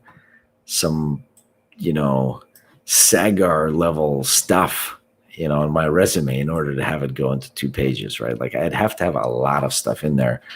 A lot of billions and millions and all of that stuff. So I would say, especially if it also depends on like how long you've been looking and what your response rate and all that. And I would say that if the response rate has been relatively low, then compiling into at least closer to 1 page, getting rid of the mission, getting rid of the introductions, and keeping those bullets tight and crisp and only the most powerful ones might boost your response rate. How's your response rate been? If you've been, I'm sure you've been tracking it. Yeah, this is, I would say, review of my resume number 74. Okay. Yeah, so I'm tweaking, I'm enhancing the messaging, the copy, I would say, I orchestrate prioritization, how to showcase outcomes and achievements, rather than like I did something, I managed that, I did that. Exactly. So kind of this is the most powerful version of my resume. Got it. Okay, so I like what you said about what are the outcomes. I really like that. So let me get into the actual meat here. Played a vital role in business growth, 100%. This is great, right? I would love to know how you played that vital role, and maybe you can demonstrate that in some of the things that you did below. But just like right off the bat, I really like those numbers. That's great growth numbers. But I would love to understand how you played that vital role. I mean, next bullet does say owned it end to end from ideation to development. So what's interesting about this is that I've been in situations like that where I've basically led end to end development, but I still will break down and lead with the impactful things that I did, as opposed to trying to explain that really I drove this whole thing. And so it sometimes is more powerful if you can break it down and start from the stuff that like the powerful impact that you've had on users or the company by doing what? even though you led the team and you orchestrated the strategy and all this, I think it's important, but you also got to have your own kind of personal involvement, personal impact, that kind of on a personal level. Again, I'm walking into, it sounds like revision number 75 of the resume. And I would just say that I think, again, for resume, all we're trying to get is the callback. So if your response rates are good, then maybe you don't need to change anything, right? Like I don't want to get in here when clearly you've worked on this for some time. Plenty of people have looked into this. I don't want to just stampede all over the work that you've done. Absolutely not. But just look at the response rate. So if the response rates have been, relatively low, and by the way, what does that even mean? Like, is it low digit numbers? Is it like low teens response rate? And what does response rate mean? Does that mean like a conversation with a recruiter?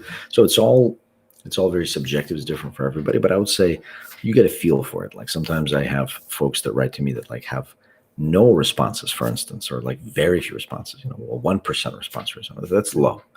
Okay. I've never really seen 20% response rates. I suppose. Again, if you check all these boxes, maybe, but I haven't seen it yet. But it's somewhere in between, like between 1 and 20% is where you can find the low, medium, and high number of response rates. And you can tell where you are based on just doing it for a certain duration of time. Okay. Yeah, makes sense. Okay. So keep that in mind. Scroll a little bit down if you could. Look at the set and executed division, managed ongoing enhancement. No, it's too much down, I think. Yep, right there, I think. Yeah, that's great. Creating the roadmap, prioritizing product backlog. Yeah, so here, for instance, exactly. It's similar to the stuff that I did, right? Like you're prioritizing the backlog. You're creating the roadmap. You're doing all this stuff and strategy and everything. But what was the result? Does that mean that, what's the impact here? Like, is it that there's been X number of iterations of the product launched, or what's the thing that you want to demonstrate here? Is it your ownership of the whole strategic vision? Well, then maybe you can say yes. How, right? If the strategic vision, then maybe like, okay, well, how do you evaluate when someone has great strategic vision or not?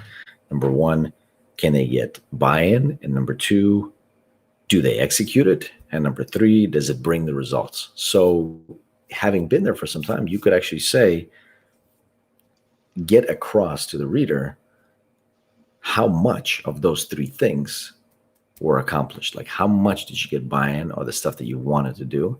How much did you get done of the stuff that you wanted to do? And then what was the impact? Was it everything you thought it would be, or how much of what you thought it would be, it actually ended up being? So that's kind of how I think the result of strategic vision should be. But it's one thing to just say, I led the strategy. Another thing, and actually say like how much of that process was successful, so to speak. That's okay. Yeah. Easier said than done. I totally get it. But I think that might be relevant here, because I can see like your problem is that you've done a lot of stuff and you've done it on a very high level, and led teams and strategic vision, and that's sometimes harder to demonstrate. But you got to make me believe that you were a large part in this vision, and this vision resulted in this growth that you're talking about. And this is how much of that vision you actually executed. Like, can you give me some pieces of it so that I understand like what that vision actually was? It's a little bit harder, that definitely takes some time. And I think maybe you and I can do like a detailed session where we actually sit down like for an hour and think through it. And then maybe we'll make a video of like decomposing, demonstrating impact for, high strategic or organizational roles, something like that. Okay. But for now, I can give you just surface stuff. Okay. Yeah. Cool. Let's go down here. API. So the stuff you built, what was the impact of it? Like, so what did it lead to? I like that you partnered with C-level executives, right? There's a stakeholder management, but again, to support product launch is not good enough. Like, why did you partner with them? What did you actually want to do, or what did you do? specifically, as opposed to like support them on the whole way. Let me actually, maybe we can.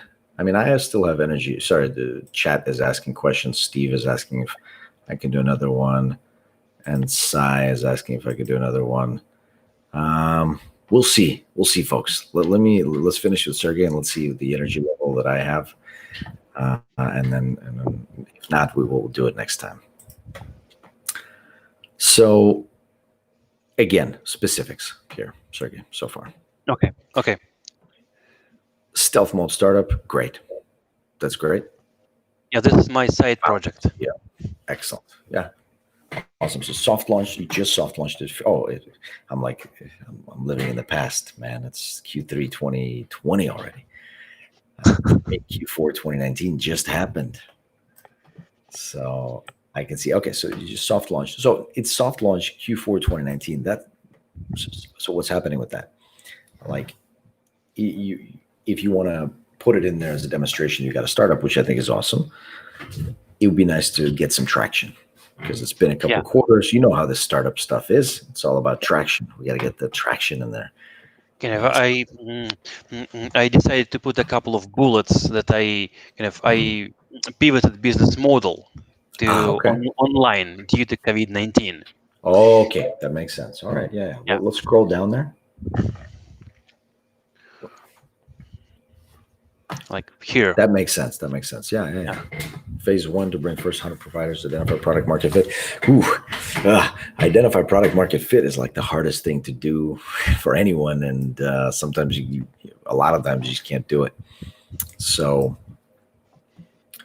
I would rather just say the stuff that you did. Like if you have phase 1 and you've worked with some providers, then maybe just working with them, I think that's great, because I think saying that you're going to try to identify product market fit and raise seed funding, well, I don't know, it doesn't really get anything across, because unfortunately with the startup game, it's like everybody's trying to do that and very few people can actually do that.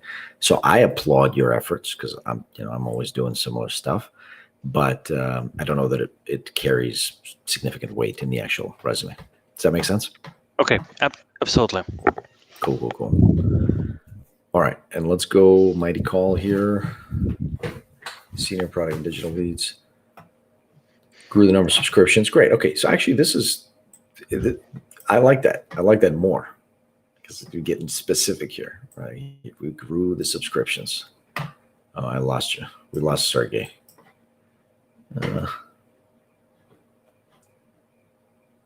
All right. Hopefully Sergey will be back, because I was just enjoying that. All right. So, sure. Sai, why don't you saw the link to get in and join me. Here's the link. Sai, if you want to get in here, we'll do one more. And Steve, we can do your resume next time. Segar, why aren't you going to sleep? I want to bring you back for a moment. So, Segar, why aren't you going to sleep, good sir? It's time to go, I think. Oh, I can't hear you for some. Oh, sorry, I cut your mic. Yeah, go ahead. Well, I was just saying I'm getting to learn something. I was enjoying it. Oh, okay. All right, that's awesome. All right, I appreciate that. Well, it's obviously it was good to have you here, but I definitely want you to get some sleep. It's very important. Don't underestimate that. All right, thank you, sir. Okay, so we'll give it another moment. Sai, if you can join us in a few moments here, we'll do it, and then that's it. We won't do any more today, because this is going to be a super long video, and we'll see. We'll save some for next time. It looks like maybe Sergey's back. Let me see. Yep, I'm here. Unfortunately, low performance in my laptop. I had to plug in. Oh no. Okay, yeah, we lost you. All right, so yeah, I was just saying that I actually like that more, because you got specific impact. Like here, I did this, I did that. Like I grew. Here are specific impact numbers. I really like that. Let me see if we can put that back, and like that, and like this. So let's go all. Oh yeah. So this is stuff that I liked, right? That second page stuff. Grew the number of subscriptions, increased monthly recurring revenue. Go a little bit down for enabled 360 view, or let me hide myself. Enabled 360 view of the business and site performance by establishing reporting frameworks. That is important. Again, developing key metrics, important, but what are those key metrics? And then what did it lead to? What did developing those key metrics and dashboards actually lead to, right? Like those scorecards, I do nonstop scorecards, but like what's the actual impact of that? Sometimes I don't know the impact of those scorecards. So I think that's important there. When folks are browsing your resume, they're going to catch the stuff that you grew subscriptions and revenue, but the stuff, it's too much like describing your actual sort of work and responsibilities, right? Okay, makes sense. Yeah, and Henrika is saying, it seems like folks are finding it hard to articulate the why. Yes, it may be helpful to create a video that breaks down the thought process and identifying that, include examples of impact metric statements. Yes, you are very right. I'm going to try to do that. Maybe we'll do that. I've got to understand how to do that. That's tough. The reality is it's tough to figure out the impact stuff. But I think you just got to keep asking yourself, why and what did this lead to? And why did I do this? But yeah, I think that's a great idea. I'll add it to my backlog. Okay. Expanded customer base by 500%. First AI-based learning platform, 3-digit YOY growth. So that gets lost because the 3-line bullet. If you can make that a single line bullet and the 3-digit year-over-year growth is demonstrated, I will catch that. And I am less likely to just skip through that. Okay, makes sense. Global launch of the mobile app, reach #1 in App Store. Great. 24 hours, zero marketing spent. That's great. I want to know what did it do in the first week, first month, because sometimes you get like these bumps and you can get #1 in App Store in Nordics for 24 hours or within 24 hours, but then you drop. So if there's the folks that have done, again, mobile for a while, they'll know that that's the case. But if it had staying power, then that's important to demonstrate as well. Okay. And then previous experience, great. Yeah, that's exactly how I would say it, right? Like it's, you don't have, by the way, you can just put a single bullet in there. Like I worked there for 2 years. What was the result? Like what's like one bullet point that I can give for there? And the same thing for jewelry, Sportsmaster, those are presumably some sort of physical goods, but doesn't matter. Like what was the actual digital aspect of it? Are you building out an e-commerce site? What were you doing there? So I think it tells a compelling story if you actually add a bullet in there and subtract all the stuff up top. Education, great. But see, I wouldn't, I'd also miss that. Like with 2 pages, it's easy to miss that. You got Masters of Science and Engineering, Product Management, Stanford, Berkeley, Lomonosov, so much stuff in there. Right? I think that's relevant and cool. And it would be nice if I can actually get to it. So that's my super brief overview. I think like the key points that I'm talking about. And definitely love to hear what you think, considering your response rate. So think about that. Let me put you back on the screen here. Okay. Put myself back. Okay. So, Just one question. How do you think? What is the best way to orchestrate, let's say, responsibilities that lead to specific achievements versus just achievements, just outcome? Because let's say without understanding product strategy, product design, cross-functional collaboration, super hard to achieve specific numbers and kind of achieve KPIs and OKRs. How to articulate totally. this? I would say start from impact, like you said, outcome based. I like that the most. And then see if you can identify the one aspect of the key product management skills that most contributed to that outcome. You don't want to list everything that you had to do, because I know that to do anything, you had to leverage all these skills. You had to do all of these things. But what's the thing that you can demonstrate the most? What's the one thing, so that you're not writing, end-to-end development, design, develop it, and convinced executives, and then iterate and all this. I mean, that could be like a standalone bullet. I think one bullet is good to demonstrate that you did do end-to-end, that you owned it, and that's great. But for most bullets, like, what's the result? And maybe what's the thing that you leverage the most? That would make me be interested in your candidacy, because that's the skills that I'm looking for as product manager. So you don't want to demonstrate all of them in every bullet, but maybe one of them in a few bullets. That's kind of my approach. That way you're able to capture it, but don't think of it as responsibilities. Think about it as aspects of product management that you want to demonstrate, that you want the hiring manager to see, okay, this person can do this thing because look, they use this thing to get this result, this one thing to get that result. And then in a few other bullet points, you'll have other stuff that talks about other aspects. And then if they have like 2 or 3 of these, then they'll think, okay, let me call them out for a conversation.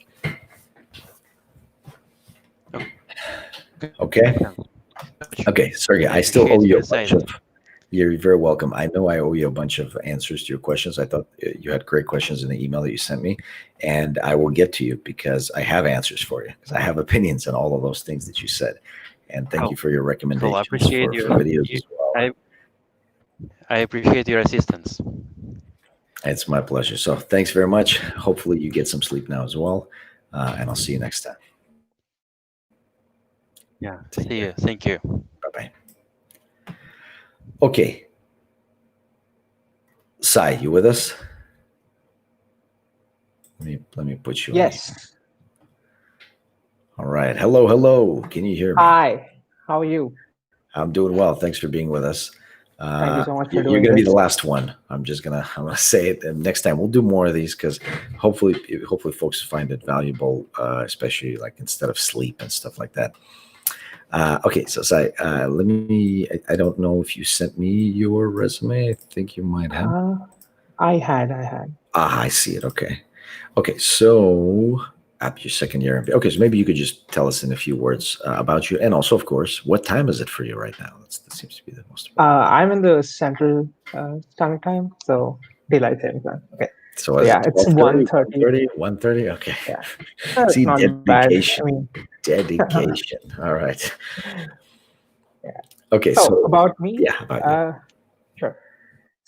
So I am currently of my MBA, looking to graduate in 2021, along with a master's in business analytics. Before this, I had around 3 years of work experience with Deloitte Consulting, where I worked with hospitals across the US trying to solve clients' problems and things like that.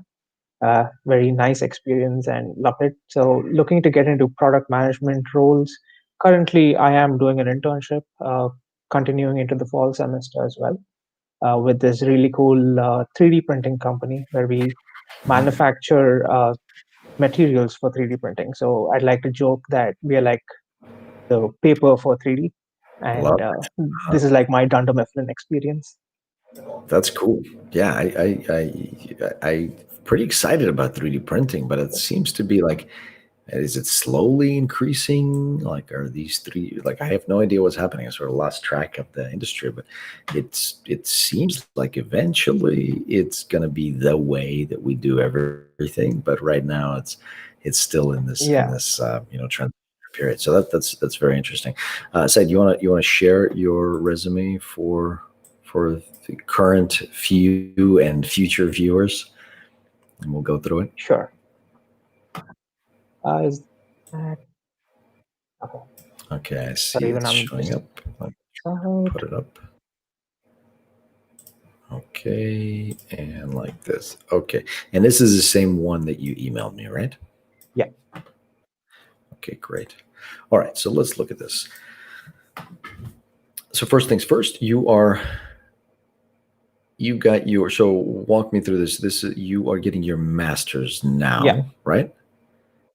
And I would recommend, and I think we went through this earlier today, I would recommend, if you do have some actual work experience, if you're a few years out of college, I would recommend putting that as well. Okay. I think it's okay to also put education up top here to just demonstrate that you're in the middle of your master's, which I think makes sense and it's a useful thing to have for product managers in general. So it's going to be up to you whether you want to keep leading with it, or I think you got a strong GPA, and I think that's still relevant to demonstrate that you're still early enough out of your educational career that I think is still relevant. Mhm. I see you bold Yeah, stuff in I here. wanted to put the education first. I'm so sorry. I wanted to No, put the no. education first to show them that I'm still graduating and still in the Makes process sense. of getting my master's. Makes That's sense. it. Makes sense. Okay, so let's take a look at this latest experience. Develop the strategy and go to market for products with $200,000 a year, targeted consumer oil and gas. I don't know what that means exactly. I know that you are. So what that tells me is that you're working with. By the way, I also don't know if it's a single product that's worth $200,000 a year, or is it a product line that's worth $200,000 a year. And I also don't know, just because you're responsible and you develop this product strategy and go to market, that doesn't mean that you A, made the right decisions, and B, had the or any or how much of the impact. So it's important to marry this. Again, we were just talking about this with Sergey. Demonstrate the outcome, like outcome-based. I think Sergey named it outcome-based. What's the impact? Okay. What's the thing that you did? And also the fact that it's consumer oil, gas, transport, medical, industrial. Think about it. What's the relevance there, like of including stuff like that? If there's no really direct reason why you're saying that, then maybe it's extra. Like, really, you want to go through your resume and make sure that everything that's in there is surgical in a way. You don't want stuff in there that is superfluous, like it has nothing to do with the point you're trying to make. What's the point that you're trying to make with your resume? Please call me. It's going to be worth your time. And so whenever you're reading each line, you should, does this make me want to call you more or want to call you less, or does it make a difference? If it makes me want to call you less or doesn't make a difference, then potentially cut it. Right? Because you want every line as I scan or as I read to make me want to call you more. And that's sometimes people forget that. Okay. I think the reason why I included those different industries was to show that I was able to operate in the different kind of industries. Yeah. Yeah, There you that's go. Good. You have a reason. Yeah, that's why. That's fine. Then maybe that tells the story you want to tell. It also, it's pretty late for me as well. That doesn't mean I'll understand every nuance you're trying to get across. But yeah, as long as there is a story. Sure. Enable strategic partnerships to gain a sustainable competitive advantage and expand business globally. I would want to know, how did you expand business globally? Did you expand business globally? So what does it mean, enable strategic partnerships? Did you sign X new partners, or for Y dollars or users? Or did you launch X new markets? Are you in process of doing that? Like, that's the stuff that I'd want to see that would make me think that you actually expanded the business globally or have an intent to do so. Collaborate with cross-functional teams. I like that as a general line. Collaborate with cross-functional teams, I think, is a fine way to start a line item, as long as it ends well. This ends with, to develop project charge and strategy. So to ensure on-time project delivery. Well, we don't just want to collaborate with a cross-functional team to ensure on-time delivery. We want to ensure on-time delivery by doing X. Collaboration is just the way that we do this X in order to ensure on-time delivery. So for instance, what were the actual things that you did to ensure on-time project delivery? Is it better planning, like at the planning phase? Like, how exactly were you or are you able to impact on-time delivery? And then tell me about that. And then if you also can weave in a collaboration with cross-functional at the same time, great. But at least if the point you're trying to make is that, and by the way, you could be making a point about collaboration with cross-functional teams, or you could be making a point about the fact that you were able to improve the rate at which we deliver projects on time by X amount, or solve a problem if that was a problem for the users or for our business. On-time delivery is a problem. But right now with this bullet item, with this bullet, you're not telling me you did either of those, actually, right? Because just by collaborating, well, how did you collaborate, right? Like, that's how I'm going to learn whether I think you collaborated the way that I want you to collaborate as a new potential candidate, or a different way. And so just saying you collaborated tells me no information about it, and therefore I'm unable to really make an opinion on how you are at collaborating with other folks. With me? Yeah. Cool. Yeah, good. Yeah, and by the way, don't, if it sounds like I'm like destroying your resume or something like that, don't. Not at all. I think you're very close. Like you're skirting around the stuff that's important, but now you gotta just like seal the deal and actually say these things in order to make the points you're trying to make, I think. Sure. I think I'm just trying to keep it short within that one line and trying to put in the information. So that's where I'm struggling a little bit, but I'll a few more iterations, hopefully. That's why I think you're close. I think you're so close, because I don't want you to lose this other stuff. I like the bolded stuff. I like the short. I like the one line. I like the one page. I like the stuff that you're talking about. But let's just get closer to that impact. And Henrik, definitely said it. Like, people have trouble with this. Like, I keep on already get tired of hearing myself say, like, demonstrate the impact. But that's the thing that we really all need to do to try to capture the reader's attention. Okay, leadership organizations, great. Enhanced knowledge. If you can get more specific, because you mentioned IoT, cybersecurity, 5G, AI, that's interesting stuff. But just the fact that you learned about it, it would be great if you did something with that information. If you could, that would be awesome. Of course, learning is great, but ultimately, people want to know, okay, how do we know that you learned something meaningful and practical? And if you can demonstrate that, that's great. Maybe we can chat again next time to see like what your approach to that was. Sure. This was more like a thing with AT&T, so it was the externship. So it was just more of a But yeah, I'm looking to expand. That makes sense. And I see technical skills. I think those are totally relevant. SQL, R, it's great. Advanced Excel, sounds good. That's useful stuff.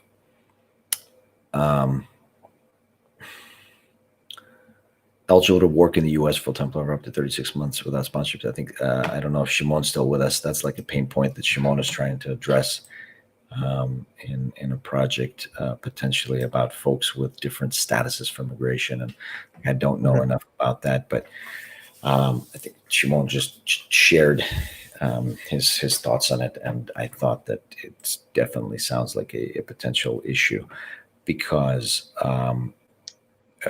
different companies have different standards and different things that they can offer and cannot offer. And so I think it is. I wonder if you've already applied and been sort of inaccurately invited out, only later on to have that be retracted or something like that, or like that has happened. That has happened. Okay, so that's so Shimon, he's with us in chat right now. That's a problem that he's working on. So you guys might want to connect and talk about this, because one of the things that I said, I don't know this area enough, but Shimon, definitely get in touch and chat with other folks. You're probably doing that already, but just wanted to call that out. Frameworks, Kanban, Agile, Scrum, those, that's great. I mean, effectively, that's basically Agile.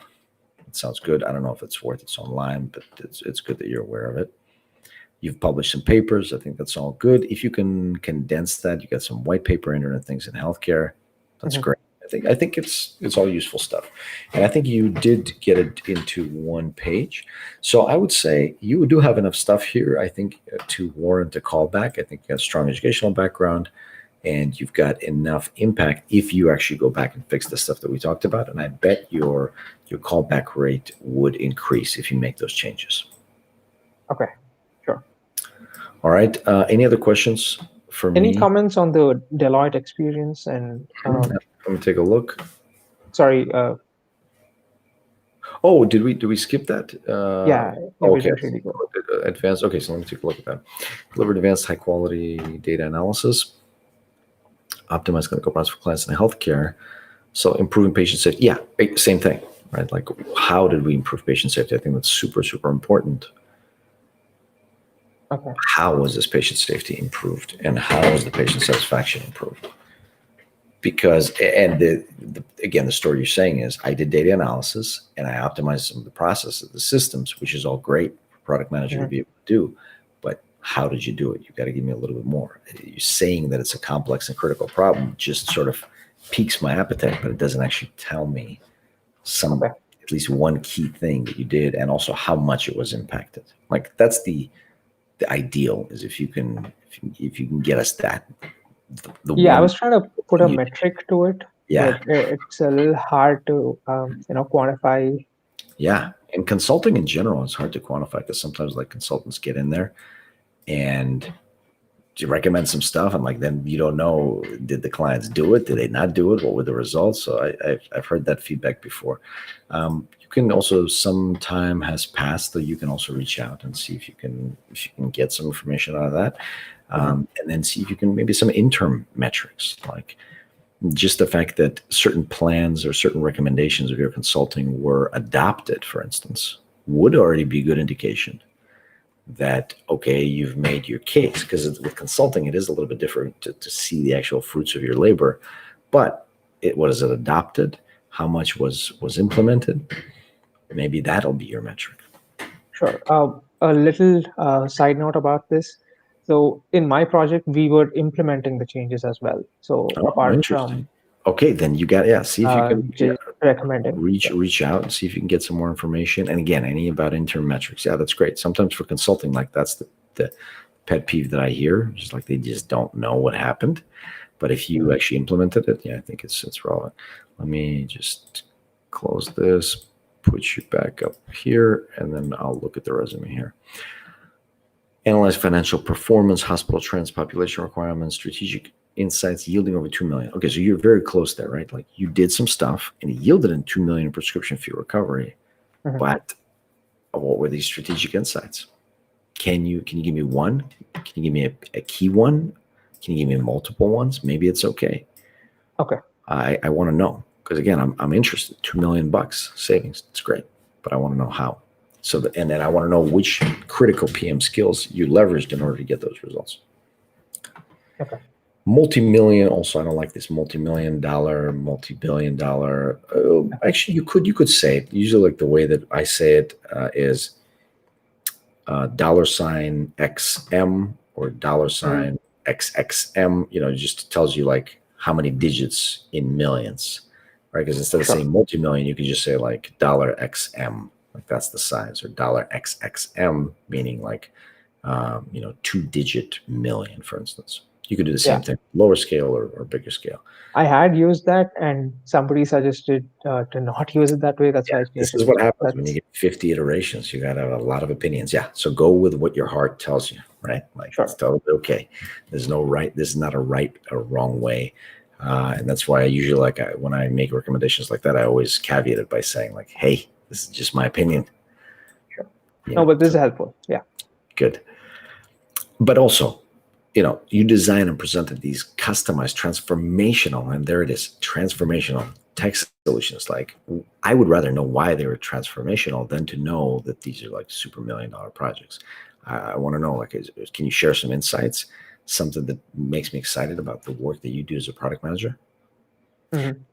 These are like ideals, right? And again, remember, the whole point is just to get the call back, and then you woo them with your personality and your skills during the conversations. But for now, it's just to get the callbacks. So you just got to think about it as like this, exciting synopsis, right? Of like the movie that you want to show. Reducing the team's efforts by 180 man hours. Also, it's like, it's not really man hours anymore. It's probably something more like work hours, I would say. Just, you gotta keep an eye out for things like that. I think it's sort of these things that we don't think about. Also, it's obviously not a man. You could say human hours. And by the way, it's totally relevant and and cool to call stuff like that out. Initiate and automate routine billing tasks. Yeah, but that's great, right? Like you saved a bunch of effort. And that might be actually enough as it is. Like you automated routine billing tasks, reducing, by 180 hours per year, work hours per year. I think that's great. I think that could go as it is, because you're basically automating some stuff. So you're saying you find stuff that you prioritize the stuff that is inefficient and you try to make it more efficient. Yep. Okay, and then you collaborate with cross-functional business units. Yeah, great. 6 U.S. states. Yeah, that's fine. I don't know what you were negotiating exactly. That's the piece that doesn't necessarily. I'm already, I'm going through like line by line, and I'm really being very, very specific. Realistically, as I scroll through the resume, like I'll read it differently. I might just see 6 U.S. states, and then I'll go back and I'll read enable clients expansion. I might think, yeah, that sounds pretty good. Okay. But if I were to read the whole thing, then, maybe we can tweak it. We can make it a little bit better. Sure. All right. The big takeaway is impact. Show me the skills that you used and the impact that you had. All right. Any other questions? I know it's already super late, but thanks for hanging with me. No, thank you for Make doing sure to this. subscribe. You're very welcome. Make sure to subscribe, and that goes for all viewers. Remember, 55% is not subscribed. I want these numbers changed. Like that's just not nice. So make sure to subscribe. I definitely hope to see you, Sai, and all the folks that joined, and everyone else back. We'll do more resume reviews. We'll do mock interviews, and we're looking forward to that. So, Sai, thanks very much for joining us. Thank you so much for doing this. This is like so helpful. My pleasure. Yep. Awesome. See you next time. Thanks. All right, everyone. Shimon, are you here or next time? Because I'm about to pass out, I think. All right. So thanks, everyone. Thanks very much for being with us. Time for everyone to get some sleep, and I'll see you next time. Make sure to subscribe. Make sure to join the newsletter so next time I'm going to be streaming. And again, thanks for being with us today. Hope you learned something interesting, and we'll see you